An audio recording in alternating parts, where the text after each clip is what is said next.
ഉടമ്പടി ജീവിതത്തിൻ്റെ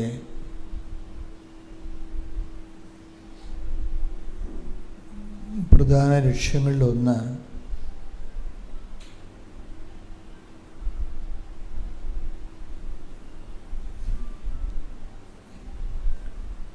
ജീവിതത്തിൻ്റെ വ്യത്യസ്തങ്ങളായ കാലാവസ്ഥകളിലെ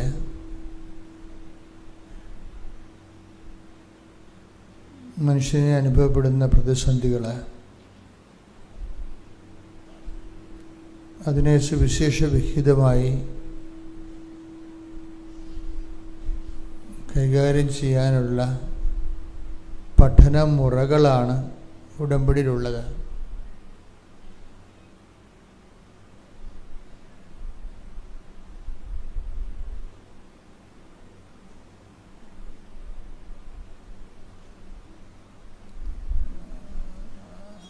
വൈദ്യം ശാസ്ത്രമാകുമ്പോൾ ഓരോരോ രോഗത്തിന് ഓരോരോ മരുന്നുകളും അതിൻ്റെ ഉപയോഗിക്കുന്ന വിധങ്ങളും ഡോസേജുകളും ഒക്കെ നമുക്ക് പരിചയമുള്ളതാണ്. അതുപോലെ തന്നെയാണ് ജീവിതത്തിലെ ഓരോരോ വിഷയത്തിന് ഓരോരോ പരിഹാര മാർഗങ്ങളാണ്.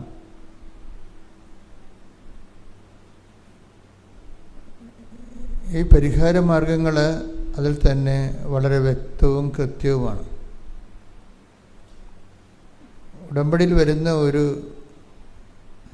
ബിഗ് പോയിന്റ്, എല്ലാത്തിനും അതിൻ്റെ സ്ട്രെങ്ത്തും ഉണ്ടാവും, വീക്ക്നെസ്സും ഉണ്ടാവും. ഇപ്പം നമ്മൾ ഒരു കാര്യത്തിന് വേണ്ടി തുനിഞ്ഞിറങ്ങുമ്പോൾ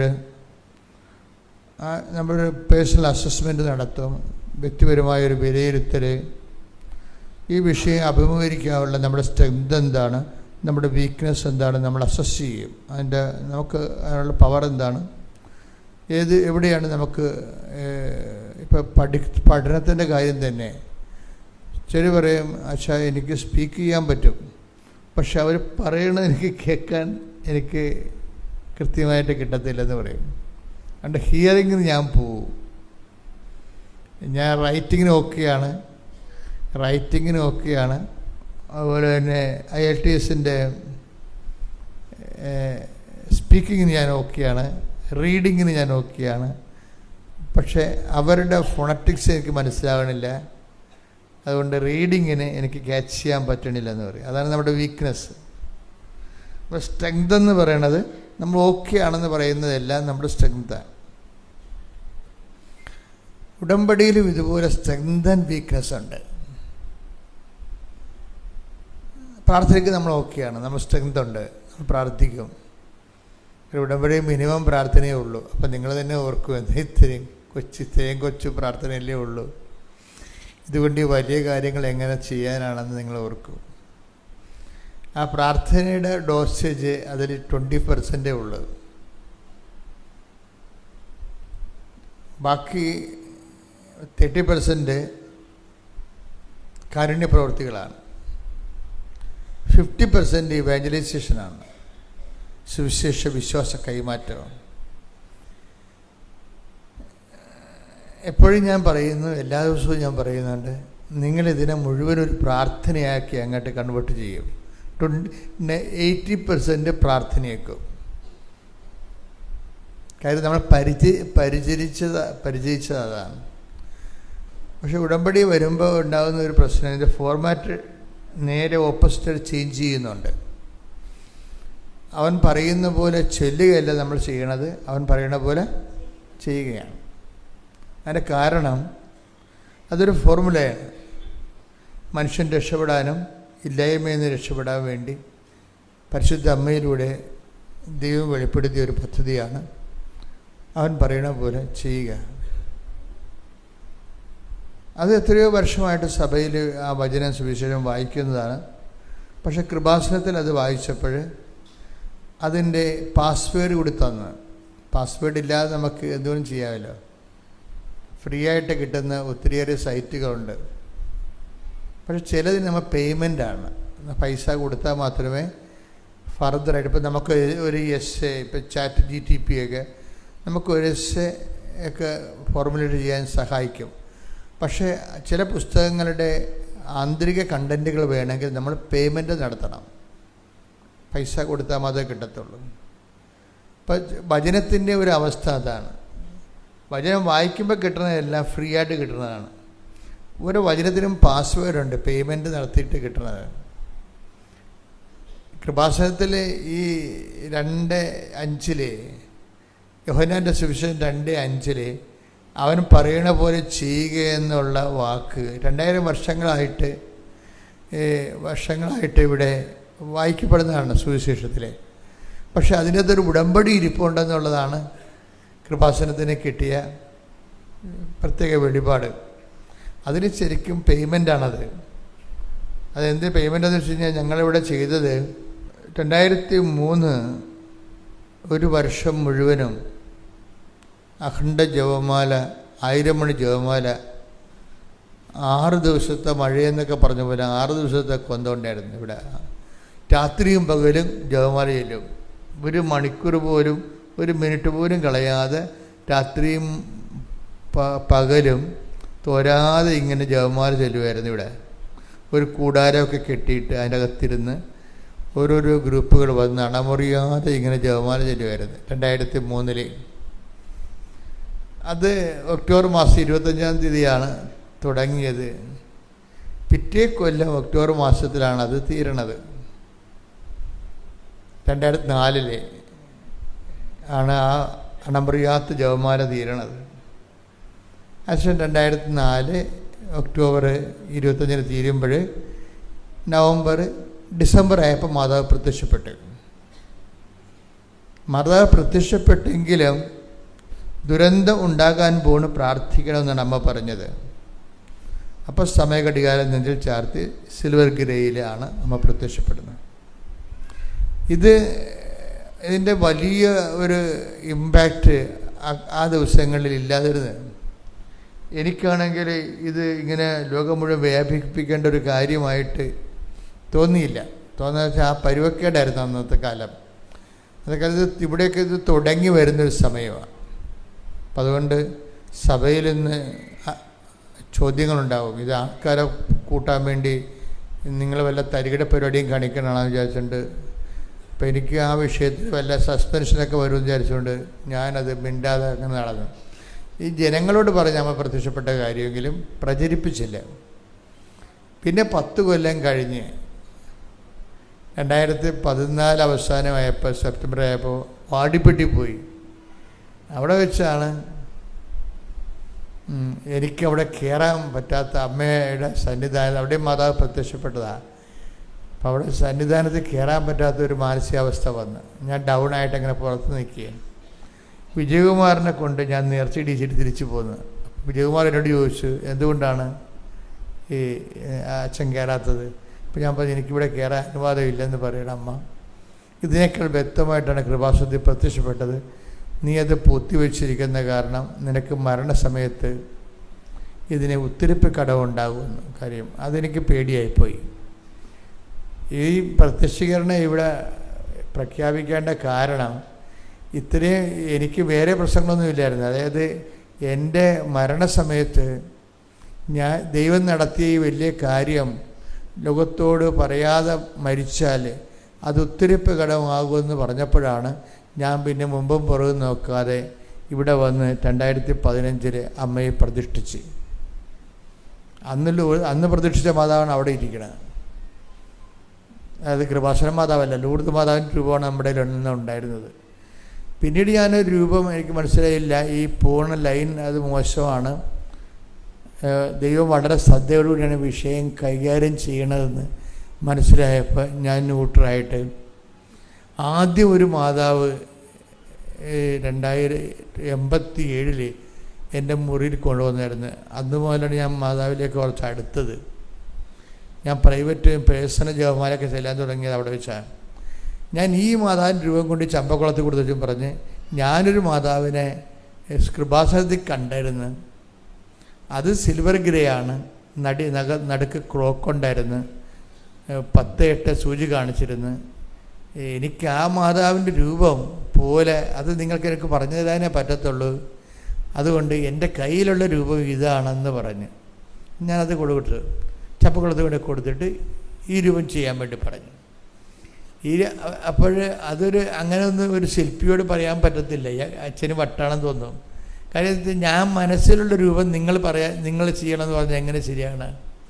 എൻ്റെ മനസ്സിലുള്ള രൂപമേ നിങ്ങൾ ചെയ്യണം. നിങ്ങൾക്കൊരു മോഡൽ വേണമെങ്കിൽ എൻ്റെ കയ്യിൽ എന്നെ അമ്മയിലേക്ക് നയിച്ചൊരു രൂപമുണ്ട്, അത് ഇത് കൊണ്ടുവന്നു. എൻ്റെ അതപ്പോൾ അതായത് മൊബൈൽ അതിൻ്റെ പടങ്ങളെല്ലാം എടുത്ത്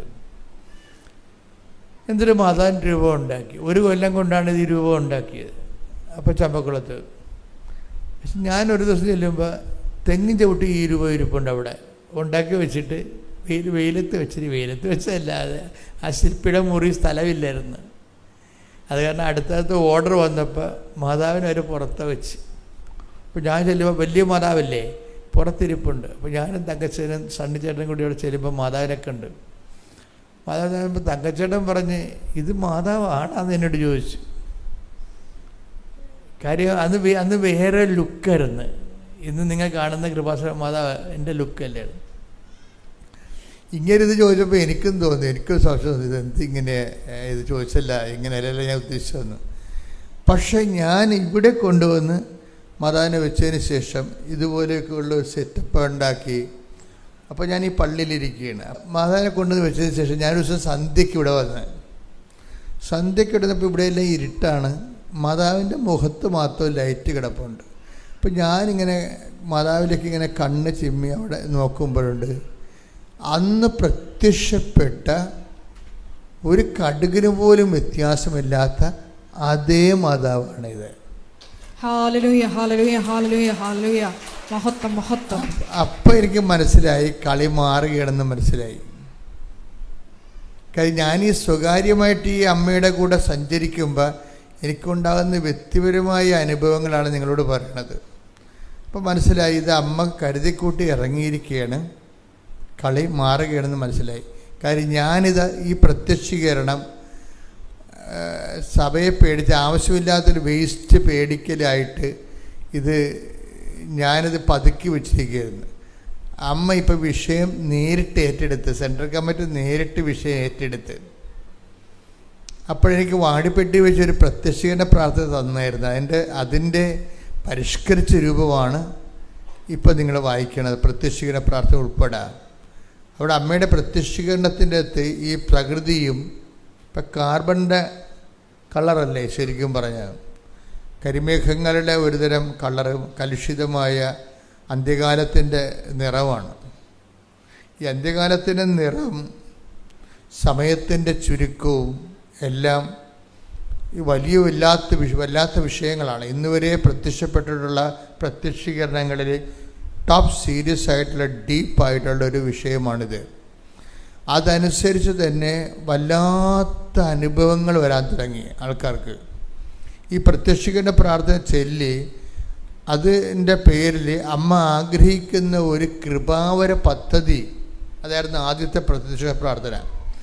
അമ്മ ആഗ്രഹിക്കുന്ന ഒരു കൃപാവര പദ്ധതി കൃപാസനത്തിലും ഞങ്ങളുടെ കുടുംബത്തിലും നിറവേറാൻ ഇടയാക്കണമേ. അതാണ് വാടിപ്പെട്ടി വെച്ച് കിട്ടിയ പ്രത്യക്ഷ പ്രാർത്ഥന. അതിൻ്റെ അകത്ത് 8-10 ലൈനേ ഉള്ളൂ. അപ്പോൾ കൃപാവര പദ്ധതി കിട്ടിക്കഴിഞ്ഞപ്പോഴാണ് നമ്മൾ പിന്നീട് ആ പ്രാർത്ഥന മാറ്റിയിട്ട് പുതിയ പ്രാർത്ഥന ചെയ്തു തന്നത്. ഇപ്പോഴത്തെ പ്രാർത്ഥന ആദ്യത്തെ പ്രാർത്ഥനയല്ല. വാടിപ്പെട്ടി വെച്ച് കിട്ടിയ പ്രാർത്ഥനയിൽ അമ്മ ആഗ്രഹിക്കുന്ന ഒരു കൃപാവര പദ്ധതി കൃപാസനത്തിലും ഞങ്ങളുടെ കുടുംബത്തിലും നിറവേറാൻ ഇടയാക്കണമെന്നാണ്. അത് മാത്രം പ്രാർത്ഥിച്ച് 6 മാസം പ്രാർത്ഥിച്ച് ആയിരക്കണക്കിന് മനുഷ്യർ പ്രാർത്ഥിച്ച് അമ്മ ആഗ്രഹിക്കുന്ന കൃപാവര പദ്ധതി കൃപാസനത്തിലും ഞങ്ങളുടെ കുടുംബത്തിലും നിറവേറാൻ ഇടയാക്കണമേ. അങ്ങനെ 6 മാസം പ്രാർത്ഥിച്ച് ഒരു ദിവസം വേളാങ്കണ്ണിയിൽ 90 ജപമാല ചൊല്ലിക്കൊണ്ട് നിൽക്കുമ്പോഴാണ് ഈ വിജയകുമാർ പറയണത്, എഗ്രിമെൻ്റ് എന്താണ് വെച്ചാന്ന് ചോദിച്ചു. എഗ്രിമെൻ്റ് ഞാൻ പറഞ്ഞു എന്താണ്? അല്ല, എഗ്രിമെൻ്റ് അത് നമ്മൾ തിരിച്ചു പോകാൻ നേരത്തെ എഗ്രിമെൻ്റ് എന്ന് അമ്മ പറയുന്നു എന്ന് പറഞ്ഞു. അപ്പോൾ എനിക്ക് മനസ്സിലായി, എനിക്കുള്ള മെസ്സേജാണ് അതെന്ന് മനസ്സിലായി. അപ്പം ഞാൻ പറഞ്ഞു, സാറേ അത് എഗ്രിമെൻ്റ് അല്ല, അത് ഉടമ്പടിയാണെന്ന് പറഞ്ഞു. കാര്യം പരിശുദ്ധാത്മാവ് ഉടനെ അത് വ്യാഖ്യാനവരം കിട്ടി. അതിൻ്റെ സാറിന് എഗ്രിമെൻ്റ് എന്നാണ് പറഞ്ഞെങ്കിലും എനിക്ക് വ്യാഖ്യാനവരം കിട്ടി. വ്യാഖ്യാനവരം കിട്ടി കഴിഞ്ഞപ്പോൾ ഞാൻ മനസ്സിലായത് എഗ്രിമെൻ്റ് അല്ല, അത് ഉടമ്പടിയാണ്. ഉടമ്പടിയാണെന്ന് പറഞ്ഞാൽ പിന്നെ ഞങ്ങൾക്ക് പറഞ്ഞത് ഓർമ്മയുള്ളൂ. പിന്നെ വിഷയം സീൻ ഉടനെ ചേഞ്ചാവും. എന്നിട്ട് ഉടനെ ഞാൻ പറയും, സാറേ പേപ്പർ കീറി എടുത്തേ. അപ്പോൾ സാർ ഉടനെ താഴെ ഇരുന്ന് കെട്ടിയും പൊട്ടി പോരാൻ പോകുകയായിരുന്നു. രണ്ടാമത് സുഹൃത്ത് ബാഗ് തുറന്ന് പേപ്പർ എടുത്ത്, ഒരു പേപ്പർ എനിക്കും തന്ന്, ഒരു പേപ്പർ സാറിനും എടുത്ത്. ഞാൻ കിഴക്കോട്ട് പോയി വേഗലമാതാവിൻ്റെ മുമ്പിൽ പോയി 4 കൊന്തയില്ലേ. ഞാൻ പറഞ്ഞു, ഇപ്പം അമ്മ കുറേ കാര്യങ്ങൾ നിങ്ങളോട് സംസാരിക്കും, ഇത് നിങ്ങൾ എഴുതി വെക്കാൻ പറഞ്ഞു. ആ പേപ്പർ അദ്ദേഹത്തിന് കൊടുത്ത് എനിക്ക് തന്ന പേപ്പറും കൊണ്ട് ഞാൻ കിഴക്കോട്ട് പോയി 4 കൊന്തയില്ലേ. 4 കൊന്തയില്ലേ. അപ്പോൾ എന്നോട് കുറേ കാര്യങ്ങൾ പറഞ്ഞു. അതെല്ലാം ഞാൻ നിറച്ച് എഴുതിയെടുത്തുകൊണ്ട് തിരിച്ച് ഇങ്ങേടുത്ത് 4 കൊന്തയും കഴിഞ്ഞ് ഇങ്ങേടുത്ത് വരുമ്പോൾ ഇങ്ങനെ വിഷണ്ണനായിരിക്കുക. ഞാൻ പറഞ്ഞു, എന്നാ പറ്റി?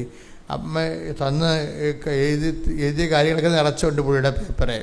പക്ഷെ അതെല്ലാം പാപങ്ങളെക്കുറിച്ചാണ് പറയണത്. എൻ്റെ കയ്യിലുള്ളത് മുഴുവൻ ബ്ലെസ്സിങ്സാണ്, നിറച്ച് ബ്ലെസ്സിങ്സ്. അപ്പോൾ ഇത് തമ്മിൽ ഒക്കണില്ല. പുള്ളിയുടെ കയ്യിലുള്ളത് പാപം, എൻ്റെ കയ്യിലുള്ള ബ്ലെസ്സിങ്സ്. ഞാനിങ്ങനെ കുറച്ച് നിറച്ച് വെച്ചിട്ട് വിശ്വാസപ്രമാണം ഞങ്ങൾ ഒരുമിച്ച് ചൊല്ലി. മലയാള പള്ളിയിൽ നിന്നുകൊണ്ട് വിശ്വാസപ്രമാണം ചൊല്ലി. ഇപ്പം എപ്പോഴും നമ്മൾ ശ്രദ്ധിക്കണം, എന്തും തുറന്ന് കിട്ടും. വിശ്വാസപ്രമാണം ഒരു താക്കോലാണ്, ഒരു താഴുമാണ്, ഒരു താക്കോലുമാണ്. വിശ്വാസപ്രമാണം കൊണ്ട് നമുക്ക് പൂട്ടുകയും ചെയ്യാം, തുറക്കുകയും ചെയ്യാം. അതെപ്പോഴും നമ്മൾ ശ്രദ്ധിച്ചിരിക്കണം. ഇപ്പം ചില കാര്യങ്ങൾക്ക് ഇപ്പോൾ നിങ്ങൾ വീട്ടിൽ നിന്ന് ഇറങ്ങിപ്പോരണം. വീട്ടിൽ നിന്ന് ഇറങ്ങിപ്പോകണമെങ്കിൽ ആ വീട് പൂട്ടണത് നിങ്ങൾ ആ വിശ്വാസപ്രമാണം ചൊല്ലി പൂട്ടിക്കളണം ആ വീട്. അപ്പം പിന്നെ ഒരു ചലിക്കത്തില്ല. അതിന് നമ്മളെ ഒരു പാമ്പ് പോലും കയറത്തില്ല അതിൻ്റെ അകത്ത്. അതുപോലെ തന്നെയാണ് തുറക്കണതും. ഇപ്പോൾ ഒരു കാര്യം മനസ്സിലായില്ലെങ്കിൽ ആദ്യം ചെയ്യേണ്ട വിശ്വാസപ്രമാണമാണ് ചൊല്ലണം. ഇപ്പോൾ ഒരു കാര്യം മനസ്സിലാവണില്ല. ഇപ്പോൾ ഒരു കാര്യത്തിൽ ഒരു വീട്ടിൽ നിന്ന് ഇറങ്ങിപ്പോവുകയാണ്, ഇന്ന് ആരൊക്കെ കാണാൻ പറ്റും, അവരവിടെ ഉണ്ടാകുമോ, നമ്മൾ ചെല്ലുമ്പോൾ അവർ അംഗീകരിക്കുമോ, പറയണ കേൾക്കുമോ, പോകുന്ന കാര്യം നടക്കുമോ. അപ്പോൾ ആദ്യം ചെല്ലേണ്ടത്, ഓപ്പൺ ചെയ്യേണ്ടത് താക്കോൽ വിശ്വാസപ്രമാണമാണ്. വിശ്വാസപ്രമാണം ചൊല്ലിയിട്ട് വേണം നിങ്ങൾ വേറെ എന്ത് പ്രാർത്ഥനയും ചെല്ലാൻ. അപ്പം ഞങ്ങൾ ഉടനെ ഇത് മനസ്സിലാവണില്ലല്ലോ എന്ന് വിചാരിച്ചുകൊണ്ട് ഉടനെ ഞങ്ങൾ വിശ്വാസപ്രമാണം ചൊല്ലി. വിശ്വാസപ്രമാണം ചൊല്ലിയ ഉടനെ ഈ സാധനം തുറന്ന് കിട്ടി. എന്താണ്? അനുതപിച്ചാൽ നീ അനുഗ്രഹം പ്രാപിക്കും. അപ്പോഴാണ് അത് ഉടമ്പടിയാണത്. അപ്പം അത് ഓപ്പണായി. എന്താണ്? അനുതപിച്ചാൽ നീ അനുഗ്രഹം പ്രാപിക്കും. അപ്പോൾ ഈ 2 പേപ്പറിന് നടുക്കുള്ള വാക്കതാണ് നടപടി. അത് യെശയ്യായുടെ പുസ്തകമാണ്. 1:18 വരണതാണ്. അനുതപിച്ചാൽ നീ അനുഗ്രഹം പ്രാപിക്കും. ആ ഭാഗം ഒന്ന് വായിച്ച്. യെശയ്യാ 1:19. യെശയ്യാ 1:19. അനുസരിക്കാൻ സന്നദ്ധരെങ്കിൽ നിങ്ങൾ ഐശ്വര്യം ആസ്വദിക്കും. അപ്പം ദൈവവചനത്തോട് അനുസരിച്ച് കഴിഞ്ഞാൽ അവിടെ തന്നെ ഉടമ്പടിയായി. ഇത് കഴിഞ്ഞിട്ട് ഞങ്ങൾ ഉടമ്പടി അപ്പോൾ ഇവിടെ വന്നതിന് ശേഷം പിന്നെ ഒരു അമ്മ ശരിക്കും ഓപ്പൺ ചെയ്ത് തരണമുണ്ടല്ലോ. അപ്പോൾ പിന്നെ നമ്മൾ അതനുസരിച്ച് മൂവ് ചെയ്ത് പോവുകയാണ്. അപ്പോൾ ഞങ്ങളിതുപോലെ ആൾക്കാർ വന്ന് ഉടമ്പടി ചെയ്യാൻ തുടങ്ങി. അപ്പം അതിൻ്റെ അകത്ത് പാപങ്ങളുണ്ട്. പാപങ്ങൾ വെറുത്ത് ഉപേക്ഷിച്ചിട്ട് ആൾക്കാർ നിയോഗങ്ങൾ കൊണ്ടുവന്ന് സമർപ്പിക്കുന്ന ലളിതമായൊരു ഉടമ്പടിയാണ് 2016 അത് നടന്നുകൊണ്ടിരിക്കുന്ന സമയത്ത് പിന്നെ കുറേ ഇഷ്യൂസൊക്കെ ഉണ്ടായി. അപ്പോൾ അത് ഇങ്ങനെ ഒരു സിറ്റുവേഷൻസ്, പുതിയൊരു പ്രാർത്ഥനാക്രമം വന്നപ്പോൾ പലയിടത്തും ചോദ്യങ്ങളുണ്ടായി. എന്താണിത്, എവിടെ നിന്നാണിത്, എങ്ങനെയാണിത്, ബൈബിള് വിരുദ്ധമാണോ, ദൈവശാസ്ത്ര വിരുദ്ധമാണോ എന്നൊക്കെ സഭയുടെ ഉള്ളിൽ നിന്നൊക്കെ ചോദ്യങ്ങളുണ്ടായി. അപ്പോൾ എനിക്ക് തോന്നി ഇതെന്ന് ആൾക്കാർക്ക് ബോധ്യപ്പെടുത്താൻ വേണ്ടി, മെത്രാനച്ചന്മാർക്കെല്ലാം ബോധ്യപ്പെടുത്താൻ വേണ്ടി ഇത് എഴുതണമല്ലോ എന്ന് എഴുതി. അങ്ങനെ എഴുതി 72 മണിക്കൂർ എഴുതിയ 170-170ഓളം പേജുകൾ 72 മണിക്കൂർ കൊണ്ട് എഴുതിയതാണത്. ആ എഴുതിയതിൻ്റെ കൂട്ടത്തിലാണ് ഇതെല്ലാം വരണം. ഉപ്പ്, ഉടമ്പടി തൈലം, ഉടമ്പടി ഇങ്ങനെ ഓരോ സാധനങ്ങളും അതിൻ്റെ വിശദീകരണങ്ങളും അതിൻ്റെ സുവിശേഷ പശ്ചാത്തലങ്ങളും ഇങ്ങനെ എല്ലാം എഴുതുകയാണ്. അത് ദൈവം ഇങ്ങനെ എല്ലാ നിമിഷങ്ങളും ഇങ്ങനെ തന്നുകൊണ്ടിരിക്കുന്നു ഓരോ സംഭവം. ഇതെല്ലാം കൂടിയാകുമ്പോൾ ഇത് വലിയൊരു സംഭവമായിട്ട് മാറുകയാണ്. അപ്പോഴാണ് പ്രയോഗവിധികൾ വരണത്. പ്രയോഗവിധികൾ ഇപ്പോൾ നമുക്ക് പ്രഖ്യാപനങ്ങളുണ്ട്, പ്രാർത്ഥനയുണ്ട്, പക്ഷേ പ്രയോഗവിധികളില്ല. പ്രയോഗവിധികളെന്ന് പറയുന്നത് സഭയിൽ കുറവാണ്. സഭയിൽ ഉണ്ടായിരുന്ന പ്രയോഗവിധികൾ തന്നെ കുറഞ്ഞുകൊണ്ടിരിക്കുകയാണ്. ഇപ്പോൾ നമ്മൾ പെസകാവ് വലിയ ശനിയാഴ്ച നമുക്ക് പണ്ട് ആനാമ്പെള്ളം തരത്തില്ല, പുത്തൻവെള്ളം തരികയില്ലേ. ഇപ്പോൾ പുത്തൻവെള്ളം ആൾക്കാർ ഉപയോഗിക്കണില്ലല്ലോ അധികം. അതിൻ്റെ കാരണം എന്ന് വെച്ച് കഴിഞ്ഞാൽ ഈ പ്രയോഗവിധികളെക്കുറിച്ച് പിന്നീട് വന്ന അച്ഛന്മാർക്ക് ഇതിൻ്റെ കാര്യങ്ങൾ അറിയാൻ പറ്റാതെ വന്ന്. പുത്തൻവെള്ളത്തിൻ്റെ ഗുണമെന്ന് പണ്ടൊരു കുരുത്തോലയും കെട്ടി കുത്തവെള്ളം തളിച്ചാൽ അവിടെ നിൽക്കുക, അത് പിശാചായാലും. കാര്യം എന്താണ്? നമ്മുടെ അപ്പന്മാർക്ക് അറിയാമായിരുന്നു വിശ്വാസ പ്രമാണത്തിൻ്റെ പവർ എന്താണെന്ന്, പുത്തൻവെള്ളം എന്താണെന്ന് അറിയാമായിരുന്നു. പിന്നീട് വന്ന ഈ തിയോളജിയും ബൈബിളൊക്കെ പഠിച്ചിട്ട് വന്ന ആൾക്കാർക്ക് ഈ ആ പുസ്തകത്തിലുള്ള പശുവാണ്, അത് പുല്ല് തിന്നത്തില്ല. മിക്കവാറും പുല്ല് തിന്നുന്ന പശു ചത്തുപോയി. കാര്യം പാരമ്പര്യം അറിയത്തില്ല. സഭയെ അനുഷ്ഠിച്ച് പോകുന്ന ഒരു പാരമ്പര്യമുണ്ട്. ഒരു മരുന്നെടുത്താൽ പോലും അമ്മമാർ വിശ്വപ്രമാണം ചൊല്ലി 3 കുരിശിനകത്തിടും. ഇപ്പോഴത്തെ അമ്മമാരിടുവാന്ന് നമുക്കറിയത്തില്ല. പഴയ അമ്മമാർ കുഞ്ഞുങ്ങൾക്ക് മരുന്ന് കൊടുക്കുമ്പോൾ മരുന്നല്ല കാര്യം, കർത്താവാണെന്ന് അറിഞ്ഞുകൊണ്ട് തന്നെ അവർ അതിൻ്റെ പുറത്ത് കുരിശിട്ടിട്ട് മാത്രമേ മരുന്ന് കൊടുക്കത്തുള്ളൂ. കാര്യം അത് പാരമ്പര്യമാണ്. അത് അനുഷ്ഠിച്ചിരുന്ന ഒരു കാലവും ആ ഒരു തലമുറയൊക്കെ മണ്ണടിഞ്ഞു പോയി. സഭയുടെ അകത്തും പുറത്തും ഈ മണ്ണിടിച്ചിൽ ഉണ്ടായിട്ടുണ്ട്. പാരമ്പര്യം ആവശ്യമില്ലാത്ത പാരമ്പര്യത്തെക്കുറിച്ച് കോയ്മ നടിക്കാൻ വേണ്ടി കൊട്ടിഘോഷിക്കണമെന്നല്ലാതെ ദൈവികമായ അനുഭവ വിശ്വാസ തലങ്ങളെ കൈമാറുന്ന പാരമ്പര്യങ്ങളാണ് നമുക്ക് നഷ്ടപ്പെട്ടത്. നമുക്ക് സമുദായ മേൽക്കോയ്മയ്ക്ക് വേണ്ടിയുള്ള കൊട്ടിഘോഷങ്ങൾ ആണിപ്പോൾ നടക്കുന്നത്. മറിച്ച് വേണ്ടത് വിശ്വാസ പാരമ്പര്യങ്ങളായിരുന്നു നമുക്കുണ്ടായിരുന്നത്. അത് ആ ഒരു തലമുറ മൺമറഞ്ഞ് പോയിക്കൊണ്ടിരിക്കുകയാണ്. കാര്യം അത് പ്രയോഗവിധികളുടെ ഒരു കാലമായിരുന്നു. എന്തും ദൈവത്തെ പ്രയോഗിക്കും. പുത്തൻവെള്ളമാണെങ്കിലും എന്ത് വിഷയമായാലും അതുകൊണ്ട് തളിക്കും. അതാണ് പ്രയോഗം എന്ന് പറയുന്നത്. അപ്പോൾ ഈ ഉടമ്പടി വന്നപ്പോൾ വീണ്ടും പ്രയോഗവിധികൾ തിരിച്ചു വന്നു. ഉപ്പ്, ഉടമ്പടി തൈലം, അല്ലേ, ഉടമ്പടി കാശ്രൂപം, എന്തെല്ലാം പ്രയോഗവിധികളാണ്. അത് വിശ്വാസത്തിൻ്റെ തന്നെ വേറൊരു എക്സ്പ്രഷനാണത് പ്രയോഗവിധികളെന്ന് പറയണത്. വിശ്വാസത്തിൻ്റെ എക്സ്പ്രഷൻസിൽ ഒന്ന് പ്രാർത്ഥന, രണ്ടാമത്തത് പ്രഖ്യാപനം അല്ലെങ്കിൽ പ്രഘോഷണം, മൂന്നാമത്തത് പ്രയോഗം. അപ്പോൾ ഉടമ്പടിയിൽ ഇതെല്ലാം സമൃദ്ധമായി. അതാണ് ഉടമ്പടി സമ്പൂർണ്ണമായ ഒരു ആധ്യാത്മിക ജീവിത രീതിയായിട്ട് ഉയർന്നു വരുന്നതിൻ്റെ കാരണം. വിശ്വാസത്തിൻ്റെ കഴിഞ്ഞ ദിവസങ്ങളിലൊരു സാക്ഷ്യമുണ്ടായി. സാക്ഷ്യം എന്ന് പറയുമ്പോൾ അവരുടെ പേര് എനിക്ക് ഇഷ്ടപ്പെട്ടായിരുന്നു. നല്ല സാക്ഷ്യം. നിഷ രാജ എന്നും പറഞ്ഞ് അവർ ഗുജറാത്തിൽ താമസിക്കുകയാണ് വർഷങ്ങളായിട്ട്. രാജ അഗസ്റ്റിൻ, നിഷ രാജ, ഇവർ ഗുജറാത്തിൽ താമസിക്കുകയാണ്. അപ്പോൾ ഇവരുടെ പ്രശ്നമെന്ന് പറയുന്നത് ഇവർക്ക് 20 വർഷമായിട്ട് മക്കളില്ല. 20 വർഷമായിട്ട്. അപ്പം ഇവർ അവസാനത്തെ ചികിത്സ അമൃതയിലാണ്. അമൃതയിലെ ചികിത്സയും കഴിഞ്ഞിട്ട് അമൃത ഇവർക്ക് അതുകൊണ്ട് ശരിയാകഴിഞ്ഞിട്ട് അഹമ്മദാബാദിലെ ഏറ്റവും ടോപ്പ് ആശുപത്രിയിലെ 1ാം നമ്പർ ഡോക്ടറിൻ്റെ അടുത്ത് ഇവർ പോവും. അത് അമൃതയിൽ നിന്ന് ഇവരെ അങ്ങോട്ട് റെക്കമെൻഡ് ചെയ്യണതാണ്. അഹമ്മദാബാദിലെ 1ാം നമ്പർ ഡോക്ടറിൻ്റെ അടുത്ത് പോയിട്ട് അവരിവരെ അക്കോമഡേറ്റ് ചെയ്യും. പക്ഷേ അവരുടെ ഈ 20ാമത്തെ കൊല്ലം അങ്ങേരുടെ ചികിത്സയായിട്ട് ഇവിടെ മക്കളില്ല. പിന്നെ അവർ ചികിത്സ നിർത്തുമ്പോൾ എന്താണ്, 22 ഡോക്ടർമാരുടെ ഫയലാണ് ഇരിക്കണ കയ്യിൽ. ഇത്രയും നാളിനുള്ളിൽ ഇതിനുള്ളിൽ ഒരു പ്രാവശ്യം കുഞ്ഞിനെ 9 മാസം കുഞ്ഞിനെ 9 മാസമുള്ള കുഞ്ഞിനെ പ്രസവിച്ച് വരെ. പക്ഷേ ചത്ത് കിടക്കിയിരുന്നു കൊച്ച്, ചത്താണ് പ്രസവിച്ചത്. പിന്നെ മിസ്കാരേജ് ഉണ്ടായി. 6 പ്രാവശ്യം അബോർഷനായി. കുഞ്ഞുണ്ടാകും, 1ാം മാസമോ 2ാം മാസമോ അബോർട്ടായി പോകും. പിന്നെ IVF, അങ്ങനെ പല പരിപാടികളൊക്കെ ആയിട്ട് ഇങ്ങനെ ലക്ഷക്കണക്കിന് രൂപയാണ് ഇതിന് മുടക്കണത് ഇങ്ങനെ. എന്നിട്ട് എന്തോ ഒരു എത്ര കാലം ആശുപത്രി കിടപ്പാണ് ഒരു കുഞ്ഞിന് വേണ്ടി. എത്ര കാലത്തെ ആശുപത്രി കിടപ്പാണ്. ലക്ഷക്കണക്കിന് രൂപയാണ് ഇവരിതിനു വേണ്ടി മുടക്കണത്. മുടക്കി 22 ഡോക്ടേഴ്സിൻ്റെ ഫയലാണ് അവിടെ കയ്യിലിരിക്കുന്നത്. ഒരു പെട്ടി ഫയലാണ് ഒരു കുഞ്ഞ് ജനിക്കാൻ വേണ്ടി ഒരു വൈദ്യശാസ്ത്രം മുടക്കിയിരിക്കുന്നത്. ഒടുവിലെല്ലാം പരാജയപ്പെട്ട് ഒടുവിൽ കൃപാസനത്തിൽ വരും. കൃപാസനത്തിൽ വരുമ്പോൾ എന്താ സംഭവിക്കണത്? ഒരു ഉടമ്പടി എടുക്കും.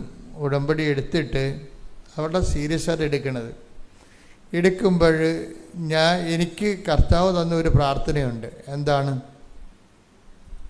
ഇവിടെ വരുമ്പോൾ, മക്കളില്ലാത്തവർ ഇവിടെ വരുമ്പോൾ അവർക്ക് വേണ്ടിയുള്ള ഒരു എല്ലാത്തിനും വേണ്ടി പ്രാർത്ഥനയുണ്ട്. നിങ്ങൾ വിദേശത്ത് യാത്ര ചെയ്ത് പോകണമെങ്കിൽ കൃപാസനത്തിൽ അമ്മ തന്ന ഒരു പ്രാർത്ഥനയുണ്ട്. ആ പ്രാർത്ഥനയാണ് ചെയ്യണത്.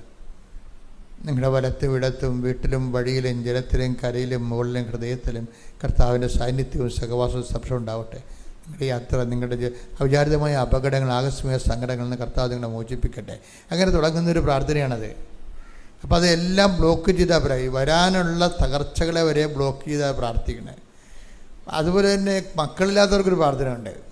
മക്കളില്ലാത്തവർ പ്രാർത്ഥന, നിങ്ങളുടെ രക്തത്തിൽ പറഞ്ഞ കുഞ്ഞുമായ കൃപാസന അൾത്താരെ, എൻ്റെ 39 വർഷത്തെ പൗരോഹിത്യത്തിൻ്റെ യോഗ്യതയായ കൃപാസന അൾത്താരെ പ്രത്യക്ഷപ്പെട്ട മാതാവിൻ്റെ പ്രത്യക്ഷീകരണത്തിൻ്റെ സ്ഥിരീകരണത്തിനായി നിൻ്റെ രക്തത്തിൽ പറഞ്ഞ കുഞ്ഞുമായ അൾത്താരെ കയറാൻ കർത്താവ് നിന്നെ അനുവദിക്കട്ടെ. അതാണ് പ്രാർത്ഥന. അതെല്ലാവർക്കും കൊടുക്കണം. അത് ഞാൻ എഴുതിയുണ്ടാക്കിയ ഇങ്ങനെ ചിന്തിച്ചുണ്ടാക്കിയതല്ല. അതിങ്ങനെ ആൾക്കാരെ കാണുമ്പോൾ പരിശുദ്ധാത്മാവ് തരും ഓരോ പ്രാർത്ഥനകൾ. അതിപ്പോൾ അതെല്ലാം ഓരോ പ്രാർത്ഥനയായിരിക്കും. അതൊന്നും പ്രിൻ്റ് ചെയ്ത് വെച്ചിട്ടില്ല. അങ്ങനെ പ്രിൻ്റ് ചെയ്ത് ആൾക്കാർക്ക് കൊടുക്കുന്ന പ്രാർത്ഥന അല്ലത്. അൾത്താരയിൽ അഭിഷേക വിധി പ്രകാരം ആ വ്യക്തികൾക്ക് ഉണ്ടാകുന്ന പ്രത്യേക വിഷയത്തിന് വേണ്ടി ദൈവം നൽകുന്ന പ്രത്യേക പ്രാർത്ഥന. പക്ഷേ അത് ഇവർക്ക് അഭിഷേകമായി.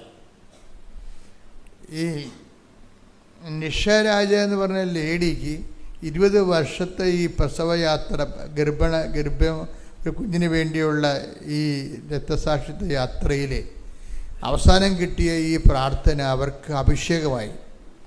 അറിവാണ് നമുക്കെല്ലാവരും കിട്ടുന്നത്. അത് അഭിഷേക വിധിയിലേക്ക് ചെല്ലുമ്പോൾ ആന്തരിക ബോധ്യം കിട്ടും. അറിവിന് ഭൗതിക ബോധ്യമേ കിട്ടത്തുള്ളൂ. അഭിഷേകത്തിന് ആന്തരിക ബോധ്യം കിട്ടും. അപ്പം നിഷാരാജയ്ക്ക് 39 കൊല്ലത്തെ പൗരോഹിത്യത്തിൻ്റെ യോഗ്യതയാൽ കൃപാസന അൾത്താരെ ജീവനോടെ പ്രത്യക്ഷപ്പെട്ട പരിശുദ്ധമ്മയുടെ പ്രത്യക്ഷീകരണത്തെ സ്ഥിരീകരണത്തിനായി നിൻ്റെ രക്തത്തിൽ പറയുന്ന കുഞ്ഞുമായി അൾത്താരെ കയറാൻ കർത്താവ് നിന്നെ അനുഗ്രഹിക്കട്ടെ എന്ന് പറഞ്ഞ് പുരോഹിത വിധി പ്രകാരമുള്ള പ്രാർത്ഥനയിൽ ഇവക്ക് അഭിഷേകമായി. അവളെന്ത് ചെയ്യുന്നറിയാവോ? ഇനി നോക്കണ്ട, ഇനി കുഞ്ഞിനെ കിട്ടിയത് തന്നെ. അമ്മ ഈ ആൾത്താരെ നിനക്ക് കുഞ്ഞിനെ തന്നു കഴിഞ്ഞു എന്നും പറഞ്ഞ് കുഞ്ഞിനെ ജ്ഞാനസ്ഥാനപ്പെടുത്താനുള്ള തിരിയും മേടിച്ചുകൊണ്ടാണ് ഇവൾ ഇവിടുന്ന് പോണത്. എറണാകുളത്ത് പോയി ജ്ഞാനസ്ഥാനത്തിന് സെറ്റുണ്ടല്ല. അതാണ് ആ വിശ്വാസത്തിൻ്റെ രീതി എന്ന് പറയുന്നത്. ഇത് അഭിഷേകമായി കഴിയുമ്പോൾ എറണാകുളത്ത് നിന്ന് ഇവിടെ വണ്ടി പിന്നെ ഗുജറാത്തിലേക്ക് പോണത് ജ്ഞാനസ്ഥാനത്തിൻ്റെ തിരിയും മേടിച്ചുകൊണ്ടാണ് പോണത്. കുഞ്ഞിനെ കിട്ടിക്കഴിഞ്ഞെന്ന് അവൾ ബോധ്യപ്പെട്ട് ഈ ജ്ഞാനസ്ഥാനത്തിൻ്റെ തിരി അതിനകത്ത് ഹൈലൈറ്റ് അതാണ്. ഇപ്പം മഴ വരാൻ വേണ്ടിയല്ല, അങ്ങനെ ഒരു സംഭവമില്ല. മഴ വരാൻ വേണ്ടി എല്ലാവരും കൂടി പ്രാർത്ഥിച്ചു. ഒരു 5 വയസ്സുള്ള കുഞ്ഞ് കുടയും കൊണ്ടുപോയെന്ന്. എന്താണ് മറ്റു മഴ വരാൻ വേണ്ടി എല്ലാവരും പ്രാർത്ഥിച്ചതാണ്. പക്ഷെ മഴ വരുമോ ഇല്ലയെന്ന് ആർക്കും അറിയത്തില്ല. പക്ഷെ കൊച്ചിന് മനസ്സിലായി നമ്മൾ പ്രാർത്ഥിച്ചത് മഴ വരാനല്ലേ, അപ്പം മഴ വരുമല്ല, അപ്പം കുട വേണ്ടേ. അതുപോലെയാണ് ഇവർ ചെയ്തിരിക്കുന്നത്. എന്താണ് ചെയ്തിരിക്കുന്നത്?